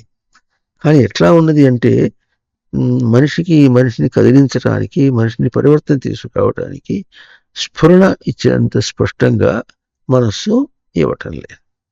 ఎందుకు ఇవ్వటం లేదంటే, దాని క్రమంలో మనస్సు బయట విషయాలతో కుస్తీ పట్టేటట్టుగా, వాటికి సమాధానం ఏం చెప్తారో అటువంటి రూపంలో. దానికి ఎట్లా ఉంటుందంటే, ఒక ఆఫీస్ ఉందనుకోండి, ఆఫీస్లో వాడికి ఏదో పని ఉంటుంది కదా, గవర్నమెంట్ డిపార్ట్మెంట్ అయితే వాళ్ళ ఆ ఆఫీస్ పని ఏదో ఉంటుంది. ఆ ఆఫీస్ పని అందరూ చేస్తుంటారు. డైరెక్టర్ అదే చేస్తుంటాడు, ప్యూన్ కూడా అదే పని చేస్తూ ఉంటాడు, ఆ ఆఫీస్ కోసమే పని చేస్తుంటాడు. అయితే అక్కడ ఆ లక్ష్యాన్ని నిలపడం అనేటటువంటిది ప్యూన్కి ఎంతవరకు తెలుస్తుంది, ప్యూన్ తెలుస్తుందా, వాడికి ఎంతవరకు తెలుస్తుందంటే ఆ ఖాతా ఇచ్చినమంటే ఇచ్చేస్తాడు, అది చేయమంటే చేస్తుంటాడు, ఇది చేయమంటే అది చేస్తుంటాడు, వాడికి అంతవరకే అంతుంది. అదే ఇంకొంచెం వాడికి ఇంకొంచెం బాధ్యత ఉంటుంది, ఇంకొంచెం వాడికి ఇంకో బాధ్యత ఉంటుంది, అసిస్టెంట్ డైరెక్టర్కి ఇంకొంచెం బాధ్యతగా ఉంటుంది, డిప్యూటీ డైరెక్టర్కి ఇంకొంచెం ఎక్కువ బాధ్యతగా ఉంటుంది. అది ఎట్లా ఉంటుందో అలాగే ఉనికి యొక్క స్ఫురణ జ్ఞానమును దాటి అవతల ఇంకా ఉనికి దగ్గరగా స్ఫురణ యొక్క బాధ్యత శబ్దానికి అంటే రెస్పాన్సిబిలిటీ అని ఒక భారం కాకుండా అది ప్రవర్తన చేసేటటువంటి తేజస్సు. ఆ స్థానంలో ప్రవర్తింపచేసి ఉనికి యొక్క ప్రవర్తింపచేసేటువంటి తేజస్సు కంటే మనస్సుని తక్కువగా ఉంటుంది. ఇందాక ప్యూరిటీ చెప్పుకున్నాము అట్లా. అయితే అందరూ కూడా అదే పని చేస్తారంటగా మనస్సు కూడా ఉనికి స్ఫురణగానే పనిచేస్తుంది. బయట వాళ్ళతో చేసేటప్పుడు తనకు ఎంతవరకు ఉంటుందంటే ఎంతవరకు చూసుకోవటం, బయటది అది ఉనికి కాదు, అది భౌతికం, అది అభౌతికం కాదు అని దాని లోపల రానియకుండా ఉంటుంది. అట్లా అట్లా దశలోకి లోపలికి వస్తున్న కొద్ది ఏమవుతుంది, వాళ్ళు బాధ్యత ఉనికి యొక్కని స్ఫురింప చేసేటువంటి బాధ్యత పెరుగుతూ వస్తుంది. స్ఫురణ దగ్గరికి వచ్చేటప్పటికి అది పూర్ణంగా ఉంటుంది. ఉనికిని స్ఫురింప చేయటం చాలా గొప్ప విషయం. ఎందుకు బయట తిరిగి సృష్టిలో ఉనికిని స్ఫురింప చేయటం అనేటటువంటిది ఇది మనం మనతో వచ్చి మాట్లాడుకుంటున్నాం. సృష్టికి ఇట్స్ ఎ డిజైన్ ఎలిమెంట్. ఉనికి స్ఫురింప చేయటం ఎవరికి అన్న ప్రశ్న లేదు. ఆ అంశం దానిలో ఉనికి అంటే అంశం అంతా. తెలిసినవాడు అంటే ఎంత దోషము అయినప్పటికీ కూడా వాటిన్నిటిని తప్పించుకొని దాన్ని దాటి ఉండగలిగినటువంటిగా తెలిసిన వాడిని ఎట్లా అంటాము, వాడిని తెలిసిన వాడు ఎట్లా అంటాము, లేకపోతే విడివడి జ్ఞానం వాడు తెలిసిన వాడిని కాదని ఎట్లా అంటాము. అట్లాగే ఉనికి యొక్క స్వరూపం కూడా తెలియట అనేటటువంటిది అంతవరకు, స్ఫురణని నిలుపుట కూడా అంతవరకు ఉంటుంది అన్నమాట. ఆ దశల్లో అయితే వాళ్ళందరూ కూడా ఆ లక్ష్యం మీదనే చేస్తారు. అందుకని దీన్ని స్వస్వామి సంబంధం. ఇప్పుడు చాలా 3 మాటలు చెప్పుకుంటున్నారు, ఇప్పటికి 4వ మాట ఎవరు మన పతంజలి చూపించింది. ఇంద్రియముల దగ్గర నుంచి ఇప్పటిదాకా చివరి దాకా కూడా తనకు తన స్వామికి సంబంధం ఎట్లా ఉందో ఆ సంబంధంతోనే ప్రవర్తిస్తాయి. కానీ ప్రవర్తించినప్పటికీ కూడా ఆఫీసులో వాడు బాధ్యతగానే పనిచేస్తాడు. కానీ వాడి హోదా అంత ఒక క్లర్క్ ఉన్నాడు, ఇంకా సూపరింటెండెంట్ ఉన్నాడు, వాడి హోదా ఎంతవరకు ఉంటుందో అంతవరకు హోదాలో వాడు పనిచేస్తాడు. కానీ తెలియదు. ఇట్లా కాకుండా కొన్ని చోట్ల ఎట్లా ఉంటుంది, ఇప్పుడు ఏదో ఒక కంపెనీ ఉంది, మ్యానుఫ్యాక్చరింగ్ కంపెనీ ఉంది. ఆ మ్యానుఫ్యాక్చరింగ్ కంపెనీ యొక్క లోతుపాతులో ఎందుకు చేయాలంటే చేయాలంతా కూడా ఆ కంపెనీ డైరెక్టర్, మేనేజింగ్ డైరెక్టర్ ఉంటాడో వాళ్ళకి తెలుస్తుంది. మిగతా వాళ్ళకి ఎట్లుంటుంది, ఇవన్నీ విభాగం చేసి కొంతమంది ఇది చేస్తారు, కొంతమంది చేస్తారు, ఇవన్నీ మళ్ళీ కూర్చడం ఎట్లా ఉంటుందో అన్నప్పుడు ఆ విభాగం చేస్తే ఆ సెక్షన్ హెడ్కి అక్కడ ఎంతవరకు ఉంటుందో అంతవరకు బాధ్యత తెలుస్తుంది. కానీ ఇది చివరికి ఎట్లా వస్తుంది వాడికి తెలియదు. అది ఎట్లా ఉంటుంది, ఆ సెక్షన్ హెడ్ అందరిని పిలుచుకొని చివరికి ఎట్లా వస్తుందో తెలిస్తే అప్పుడు వాడికి ఇచ్చినటువంటి పని సరిగా బాధ్యతగా చేస్తాడని వాడిని పిలిపించి వాళ్ళందరినీ పిలిపించి మీటింగ్లో పెట్టి చెప్తుంటారు. వాళ్ళు కొంతవరకు అందించుకుంటూ చేస్తూ ఉంటారు. అంటే ఇప్పుడు దానికి ఎరుక ఎంతగా ఉంటుంది అనేది,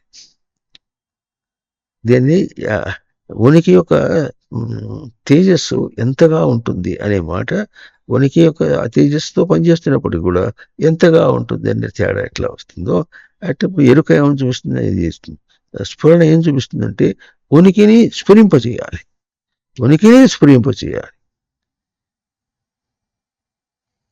అర్థమవుతుంది. ఆ స్ఫురింపజేసినటువంటిది ఎక్కడ వస్తుంది, ఎవరికి స్ఫురింపజేస్తుంది? జ్ఞానం ఏం చేస్తుంది, ఉనికి స్ఫురింపటాన్ని ఎరుకలో పెట్టుకొని ఆ తెలుగు సవరణకి ఇస్తుంది. తెలుగు సవరణ ఏం చేస్తుంది, ఉనికి ఒక స్ఫురణను ఇట్లా ఎరుకలో పెట్టుకొని దాన్ని దాని ప్రకారంగా సవరించేటటువంటి అది చూపిస్తుంది. అట్లాగే అట్లా సవరించగలిగితే తెలివి, లేకపోతే కాదు. సవరించిన స్వరూపమే నేను, సవరించకపోతే నేను కాదు అని అక్కడ దాన్ని ఎంతవరకు బాధ్యతగా తీసుకుంటుంటారు. దాన్ని ఇప్పుడు ఇట్లా చెప్పుకున్నాం. లోకంలో చెప్పుకుంటే ఎట్లా ఉంటుంది, ఒక అసిస్టెంట్ డైరెక్టర్కి డైరెక్టర్ ఏం చేస్తాడు, మీటింగ్లో పెట్టి ఇదంతా పని చేయాలంటాడు. ఆయన ఏం చెప్తాడు, అది ఒక సూపరింటెండెంట్కి చెప్తాడు. తనకి ఇంత 4 సూపరింటెండెంట్ ఉంటే 4 సూపరింటెండెంట్ విభాగం చేసి చెప్తాడు. ఆ చెప్పినప్పుడు వాళ్ళకి అందించింది. ఆ తర్వాత అతను ఏం చేస్తాడు, తన కింద ఉండేటువంటి మరి యూడీసీ ఎవరో ఉంటారు, యూడిఎల్డీసీ ఎవరో ఉంటారు, వాళ్ళకి ఏం చెప్పాలని చెప్తారు, మీరు ఇది చేయండి అంటాడు. వాళ్ళు ఏం చేస్తున్నారు, 4 విధాలు చేస్తుంటే వాడు చేస్తున్నారా లేదా వాళ్ళకి అర్థం కాకపోతే వాళ్ళు చెప్పడం అనేటటువంటి దీని హైరార్కీ అంటారు. హైరార్కీ ఎట్లా ఉంటుందో ఆ విధంగా దాన్ని నడిపించడం అనేటటువంటి దానిలో వీళ్ళందరూ కూడా ఉనికి యొక్క అంశం వాళ్ళే. కానీ స్ఫురణ అనేటువంటి ఎట్లా ఉంటుంది, స్పష్టంగా స్మృతిని స్ఫురింపచేయటం. క్యాష్ నేరుగా ఇదిగో ఇది నీకు క్యాష్, ఇదిగో నీకు ఈ పని అని నేరుగా ఇచ్చినట్టుగా ఉంటుంది. రిలేలో వచ్చింది కాదు. తెలివి సవరణ ఏం చేస్తుంది, కొన్ని స్ఫురణ దగ్గర నుంచి ఉనికి వచ్చి ఉనికి దగ్గర నుంచి తనకు రిలే అనేటువంటి దాన్ని అవతల చూపిస్తుంది. అందించిన దాన్ని తనకు అందించిన దాంతో ప్రవర్తిస్తుంది. అది ఎందుకు చెప్పుకుంటున్నాం అంటే ఉనికి స్మృతి, ఉనికి యొక్క స్ఫురణ. ఆ స్ఫురణ అనేటటువంటివి కూడా అవి రిలేటెడ్ ప్రాసెస్ కాదు. ఒక మూడు ఇప్పుడు ఎట్లాగైతే మనస్సు, బుద్ధి, చిత్తం, అహంకారం 4 అంతరింద్రియ కలిసి ఒక అంతరింద్రియం అని చెప్పుకున్నాము. అట్లాగే ఉనికి యొక్క స్మృతి యొక్క స్ఫురణ అనేటటువంటి 3 కూడా మనం విచారణకు 3గా దశలుగా చెప్పుకున్నాం. అయినప్పటికీ కూడా అవి ఒకటే అంశం. యథాతథంగా స్ఫురణ ఇవ్వగలదు. ఉనికి యొక్క స్ఫురణ ఉనికి యొక్క యథాతథమైనటువంటి గ్రహింపుకు అందుతుంది. అది ఎట్లా ఉంటుంది, బహిహి అంతఃస్ఫురంతం బహిహి స్ఫురంతం. కనుక అయితే మనకు స్వప్నంలో ఏం తెలుస్తుంది, సరిగ్గా తెలియటంలే. అంటే సరిగ్గా తెలియటం లేదంటే అర్థం ఎట్లా, ఇప్పుడు ఏదో భ్రాంతిలా కనిపిస్తుంది. తెల్లవారు చేస్తే లేదు. జాగ్రత్త ఏమో ఉన్నట్టుగా కనిపిస్తుంది, అదేమో అక్కడ లేనట్టుగా కనిపిస్తుంది. లేనిదే ఉన్నదాని వలే కనిపిస్తుంది. ఇది బయట దాంతో పోల్చుకొని బాగా అర్థమవుతుంది. అయితే ఇప్పుడు తన స్ఫురణతో పోల్చుకున్నప్పుడు ఎట్లా ఉంటుందంటే, జాగ్రత్త ఎట్లా ఉంటుందంటే, తనకేం స్ఫురణ వస్తుందో ఆ స్ఫురణతో నేను ఇప్పుడు ప్రవర్తిస్తున్నానని గుర్తింపులో ఉంటుంది. స్వప్నంలో అట్లా ఉండదు. అది కేవలం ఊహాత్మకంగా ఉంటుంది. దాన్ని చెప్పడానికి ఏంటి చెప్తారంటే, ఏ మనస్సు ఊహాత్మకంగా అక్కడ ప్రవర్తించిందో అదే మనస్సు జాగ్రత్తగా ప్రవర్తిస్తుంది. కనుక స్వప్నం ఎట్లా లేదో జాగ్రత్త కూడా లేదంటున్నాం. ఇప్పుడు ఈ స్వప్నం అంతా ఎటువంటి స్వప్నం, వాడు కల్పించుకున్నటువంటిది, ప్రవృత్తిలో కల్పించుకున్నటువంటిది. కనుక ఈ తేడా జాగ్రత్తకు స్వప్నకు సుషుప్తికి తేడా పోల్చి ఎక్కడ వస్తుంది, దేనివల్ల వస్తుంది, మనిషికి ప్రేరణలో వచ్చినటువంటిది ప్రవృత్తిలో కల్పించినటువంటి స్వరూపంలో వస్తుంది. అట్లా కాకుండా ఎట్లా వస్తుంది అంటే, జాగ్రత్తలో నేను ఉన్నాను అనుకుంటున్నాము, స్వప్నంలో ఆ నేనే ఉన్నా, సుషుప్తిలో కూడా ఆ నేనే ఉన్నా. దీన్ని సాక్షి అంటారు. జాగ్రత్తని చూచేవాడు సాక్షి, స్వప్నం చూచేవాడు సాక్షి, మరి ఇట్లా సుషుప్తిని చూసేవాడు సాక్షి. చూచేవాడు ఏం చేస్తాడు, వాడికి చెప్పవుతుంటాడు. షిఫ్ట్లు ఇవన్నీ 3 షిఫ్ట్లుగా పనిచేస్తూ ఉంటే వాడు ఏం చేస్తుంటాడు, జాగ్రత్తగా ఉన్నవాడు తను ఏం చేశాడో పెట్టేసి వాడు డ్యూటీ దిగిపోతాడు. మళ్ళీ స్వప్నంలో ఉన్నవాడు వాడు ఏం చేశాడో అక్కడే మళ్ళీ డే బుక్లో రాసేసి వాడు దిగిపోతుంటాడు. మళ్ళీ సుషుప్తిలో ఏం చేశాడు వాడు చేసి వెళ్ళిపోతుంటాడు. చేసినప్పుడు అందుకని ఇప్పుడు ఏమవుతుంది, స్వప్నంలో సుషుప్తిలో బాగా నిద్రపోయినానంటాడు. బాగా నిద్రపోయినా అని ఎవడు అంటున్నాడు, జాగ్రత్తలో వాడు అంటున్నాడు.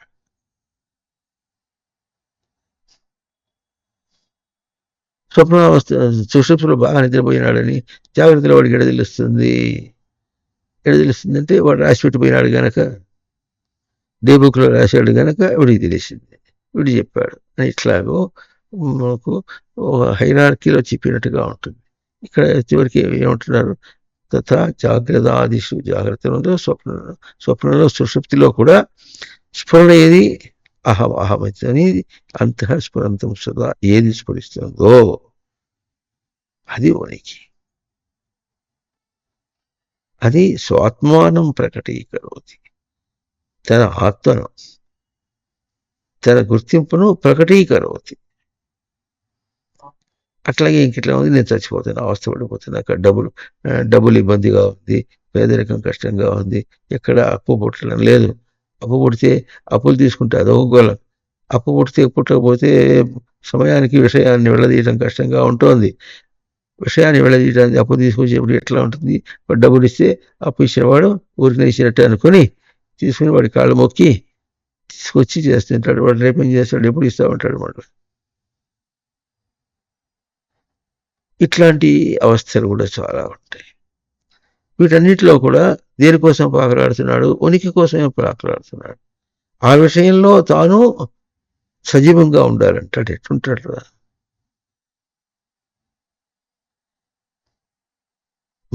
ముళ్ళకంప మీద నడుస్తూ సజీవంగా ఉండాలంటే, గుచ్చుకోకుండా ఉండాలంటే ఎట్లా?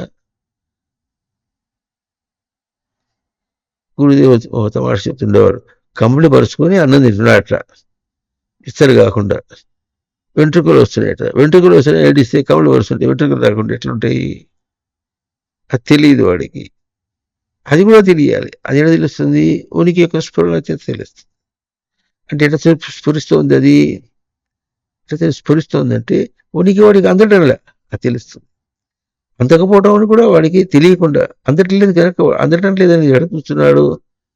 బయట రూపంలో, బయట అది ఫెయిల్ అయినప్పుడు చూస్తున్నాడు. బయట అది కూడా ఎట్లా చూస్తున్నాడు? బయటది ఫెయిల్ అయిందని చూస్తున్నాడు కానీ, బయట తనకు కుడి రాలేదని చూస్తున్నాడు కానీ, తన ఉనికి తనకు అందలేదని తెలియటం లేదు.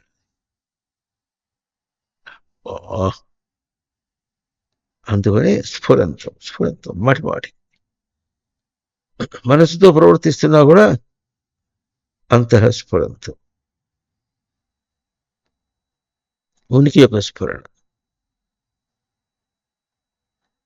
ఒక విషయంలో ఏ ఇంద్రియంతో ప్రవర్తిస్తాడంటే అట్లా. ఏ ఇంద్రియంతో ప్రవర్తిస్తాడో, బయట ఏ పదార్థాలతో ప్రవర్తిస్తాడో, బోధ అర్థం కావట్లేదు అంటాడు. బోధ అర్థం కావాలంటే ఎట్లా ఉంటుంది? బోధ అంటే బోధ అనుకుంటే, బోధకు ఏ విధంగా తాను కుదురుగా ఉంటే అర్థమవుతూ ఉంటే అప్పుడు అర్థమవుతుంది. బోధకు కుదురుగా ఉంటాం అర్థం కాకుండా బోధ అర్థం కావట్లేదంటే, అర్థం కావటం లేదంటే, అది కూడా అర్థం కావట్లేదంటే ఏమిటో బోధ తనకు ఉనికి గ్రహింపుగా రావటం లేదు. ఉనికి తనకు ఉంది, బోధ ఇప్పుడు అర్థమవుతుంది. తన ఉనికిని గ్రహిస్తే బోధ, ఉనికిని గ్రహిస్తే ఇంకా బోధ ఎందుకు? అదే ఇదే బోధ వచ్చి ఏం చేస్తుంది? తనను అలర్ట్ చేస్తుంది. అంటే మనిషిని చైతన్యవంతం చేస్తుంది. తెలుసుకోవాలి.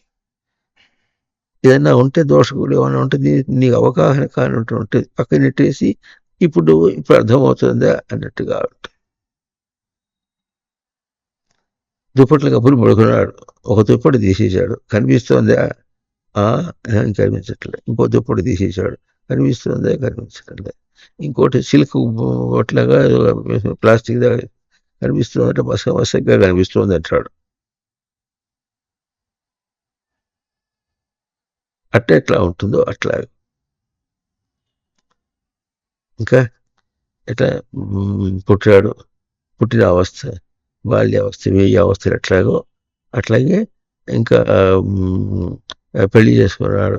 పెళ్లి చేసినప్పుడు ఎట్లా ఉంది? చాలా పోరాటంగా బాగుంది. తను చాలా గొప్పవాడు అయిపోయినట్టు అనుకుంటాడు వాడు. దాంతో అందరూ వాడిని పోయినట్టుగా ఉండి వాడికి బాగా అలంకరించి పెళ్ళి ఎటానికి ఇస్తారు తెలుసా మీకు? బలి ఇచ్చేటప్పుడు ఎట్లా అలంకరిస్తారు? అలంకరిస్తారు. బలి ఇచ్చేటప్పుడు జంతువుని బాగా అలంకరిస్తారు. ఎందుకు అలంకరిస్తారంటే ఎవడు తెలుసు? ఏమర్థం కాదు. అలంకరిస్తారు. అలంకరించి ఒక ఏటు కొడితే అది తలకాయ తెగింది.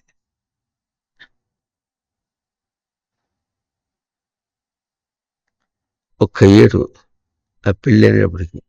ఆ సమయంలో పెళ్ళి అయిన తర్వాత తలంబరాలు పోస్తుంటే అదేదో హుషారుగా ఉంటుంది. ఇటు ఎటు పోస్తే వాడు ఇటు పోస్తుంటే హుషారుగా.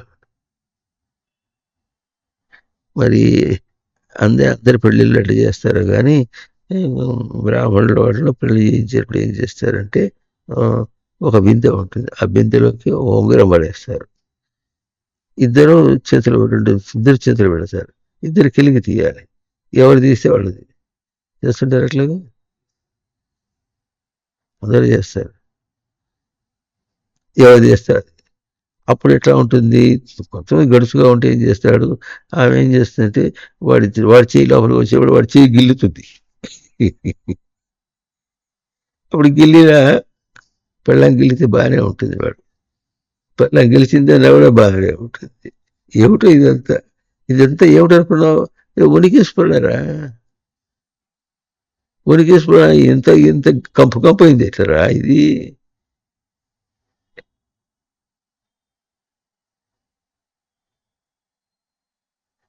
అర్థమైందా?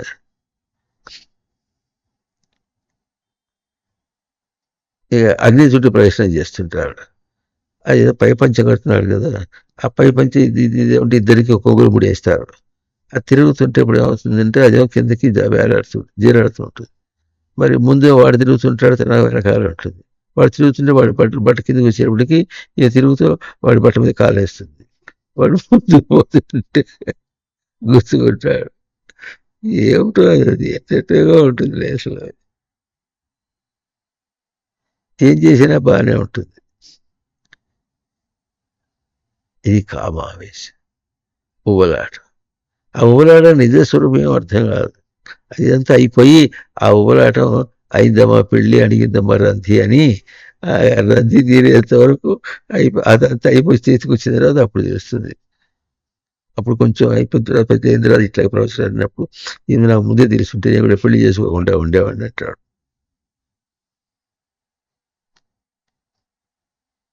మళ్ళీ ఇంటికి పోయిన తర్వాత ఆమె వండి పెట్టినప్పుడు చేసుకుంటే చేసుకున్నానులే, వండి పెడుతుంది అంట. లేకపోతే ఎవరు వండి పెడతారు అనుకుంటాడు.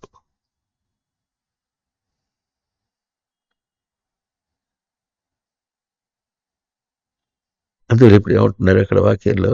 అంతఃస్ఫురంతం సదా అనే వాక్యం తీసుకుంటున్నారు. స్ఫురంతం, అంతఃస్ఫురంతం అన్నప్పుడు అప్పుడు స్వాత్మానం ప్రకటీకరోతి. అంటే భజతాం స్వాత్మానం ప్రకటీకరోతి. భజతాం అంటే ఎవరు సేవిస్తున్నారో వాళ్లకు స్వాత్మానం ప్రకటీకరోతి. తన స్వరూపతనము ప్రకటన అవుతుంది. ఇట్లా భద్రయా ముద్రయా ప్రకటీకరోతి. అక్కడ ఆయన దక్షిణామూర్తి ముద్ర పెట్టి చేశాడని ఇట్లా అర్థం చెప్తారు. అంటే భద్రయా ముద్రయా తనకే తెలుస్తూ ఉంటుంది. ఆయన ఎవరు దక్షిణామూర్తి వేరేగా అక్కడ ఉంటాడు, వేరే కాకుండా ఇట్లా అంటే నీకు వస్తుంది ఏం రాదు. ఇటువంటి మాటలు సినిమాలు చూసి ఇట్లా పెట్టేటప్పటికీ వస్తుంది. ఇక్కడ నుంచి అట్లా కిరణాలు పోయేటప్పుడు అడిచేటప్పటికి ధన్యోస్మి స్వామి ధన్యోస్మి.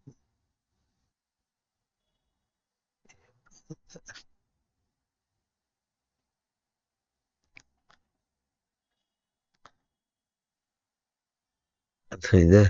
కనుక ఈ విధంగా మనకు గుర్తించవలసిన విశేషం ఏమిటంటే సృష్టి ఉనికి అన్న మాట ఎప్పుడు వస్తుందో, ఉనికి అనేది ఏం చెప్పుకున్నాం, సృష్టి అంతా కూడా ఉనికి స్వరూపమే అనేప్పటికి ఎంతవరకు ఓహో సరేలే అన్నట్టుగా ఇట్లా ఉనికి స్వరూపం. ఉనికి స్వరూపం ఎట్లా ఉంది? ఉన్నవాడు కాలేదు, ఊడినవాడు కాలే. ఊడినవాడు ఇది మరి ఉనికి స్వరూపుడు, ఉనికి సృష్టిలో ఉంది, ఊడిపోవటం అనేది లేదు. పోనీ ఉన్నవాడు ఉన్నట్టుగా పూర్తిగా అందుకుంటే అది బాగుంది. ఏదో పేదవాళ్ళ సంగతి చెప్తుంటారు, చేతికి నోటికి అంటారు. చేతికి నోటికి అందకుండా తిండి తినలేక ఎప్పుడైనా పిల్లలు వచ్చి అమ్మ ఆకలిస్తుంది అంటే ఆకలిస్తే ఏం చేయమంటావి, మా దగ్గర ఏమి లేదు, మంచినీళ్ళు తాగేసుకోండి అంటుంది. వాళ్ళు ఏం చేస్తారు? మంచినీళ్ళు తాగేసిపోతారు. లేకపోతే మంచినీళ్ళు తాగితే ఆకలి తీరట్లేదమ్మా అని ఏడుస్తారు వాళ్ళు. అప్పుడు ఏం చేయాలి? వాళ్ళతో పాటు కూడా తను కూడా ఏడవాలి. ఇప్పుడు ఇక్కడ ఉనికి ఉందా లేదా? లక్షణంగా ఉంది అన్నాడు. లక్షణంగా ఎట్లా ఉంది? ఆ ప్రయోగంలో అందదు. నువ్వు ఎక్కడన్నా తిరుగు ఉనికి అందదు. ఎందుకు అందదు? బయటగా దాన్ని ఎట్లా ప్రేరణలో తీసుకోవడానికి పొందుకున్నావు. అర్థమవుతుంది? బయట వాడు తిరుగుతున్నాడంటే లోపల స్ఫురణ ఉంది. ఆ లోపల స్ఫురణయే బయట కూడా స్ఫురిస్తుంది. బయట స్ఫురికి అది స్ఫురిస్తున్నప్పటికీ దాన్ని ఏం చేస్తున్నాడు? బయట తనకు ప్రేరణగా తీసుకున్నాడు. మరి చెప్పుకుంటున్నాం, లోపల స్ఫురణ ఎట్లా ఉంది, లోపల స్ఫురణ ఎట్లా ఉందో అది బయటికి కూడా స్ఫురణగా వస్తుంది. బయట స్ఫురణగా కూడా ఉంది. బయట స్ఫురణ అంటే అది ఏమిటికి, బయట స్వరూపం యొక్క స్ఫురణగా కాదు, బయట ప్రవర్తిస్తున్నప్పుడు కూడా అదే స్ఫురణ ఉంది అన్నమాట. లోపలగా ఉన్నప్పుడు ఏ స్ఫురిస్తుందో, సాధకునికి సిద్ధస్వరూపం ఏది తెలుస్తుందో, బయటగా తిరుగుతున్న వాడు కూడా అదే స్ఫురిస్తుంది. అదే స్ఫురిస్తున్నప్పుడు కూడా దాని యొక్క స్ఫురణ ఏం తీసుకున్నాడు, ప్రేరణగా తీసుకున్నాడు. ఎట్లా చేసుకుంటాడు, నేనున్నా, ఎట్లా ఉన్నా, కొత్తగా పెళ్ళయింది, మరి పెళ్ళయి కూడా ఉన్నవాడిని నేను, ఇంకెట్లా ఉన్నాను, కొత్తగా పెళ్ళైన బంధువులందరూ పిలిచారు, బంధువులందరూ పిలిపిస్తుంటే ఎట్లా ఉంది, ఎంత ఇదివరకు ఎప్పుడైతే మర్యాద ఉంది, ఆ బంధువులింటికి పోతే రాలే, ఆ పెళ్ళం వచ్చేటప్పటికి ఎంత మర్యాద వచ్చింది, వాళ్ళందరూ వచ్చారు. లోకంలో ఉంటారు, ఇద్దరు వచ్చి పిలిచిపోయినారు, పెళ్ళి రమ్మని ఇద్దరు వచ్చి పిలిచిపోయినారు. ఒకడే వచ్చి పిలిచిపోతే అంత విలువ ఉండదు, ఇద్దరు వచ్చి పిలిచిపోయినప్పుడు ఇద్దరు వచ్చి పిలిచిపోయినారు, పోకపోతే ఏం బాగుంటుంది. దానిలో ఉన్నవాడే మాట్లాడుతున్నాడా, ఉనికిని అందుకున్నవాడే మాట్లాడుతున్నాడా, ఉనికిని దాచుకున్నవాడే మాట్లాడుతున్నాడా, ఉన్నవాడే ప్రవర్తిస్తున్నాడా, ఉనికిని దాచుకున్నవాడే ప్రవర్తిస్తున్నాడా, తెలియటంలే. తెలియని వాడు ఎట్లుంటాడండి, తెలియనట్టే ఉంటాడు, తెలియనట్లే ఉండి తెలియనట్లే ప్రవర్తిస్తున్నాడు. నువ్వు ఎంత ప్రవర్తించినప్పుడు కూడా స్ఫురణ మాత్రం ఆగదు. అంటే ఇప్పుడు దీన్ని బట్టి ఏం చెప్పుకుంటున్నావు, అది ఎప్పుడు కూడా బోల్తా పడదు. పైనవన్నీ బోల్తా పడినాయి, జ్ఞానం బోల్తా పడ్డది, దాని స్వరూపం వేరు, అవతల వాడు చెప్పిన స్వరూపం వేరు, బోల్తా పడలే. ఉనికి యొక్క స్మృతి యొక్క స్ఫురణ బోల్తా పడదు, పడవేయదు. బోల్తా పడేసుకోవడానికి వాడు ప్రయత్నం చేస్తే ఎవడు తవ్విన గోతులో వాడే పడతాడు, ఎవడి బొంద వాడే తవ్వుకుంటాడు.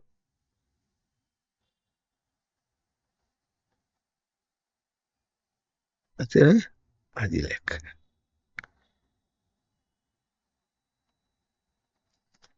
చెప్పండి, ఈశావాస్యమిదం సర్వం యత్కించ జగత్యాం జగత్ తేన త్యక్తేన భుంజీథాః మా గృహః కస్యచిత్ ధనం. ఓ ఈశాయ నమః.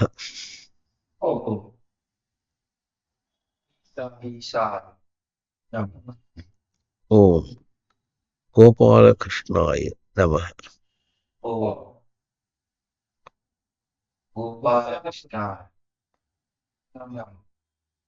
ఓం శ్రీకృష్ణాయ నమః.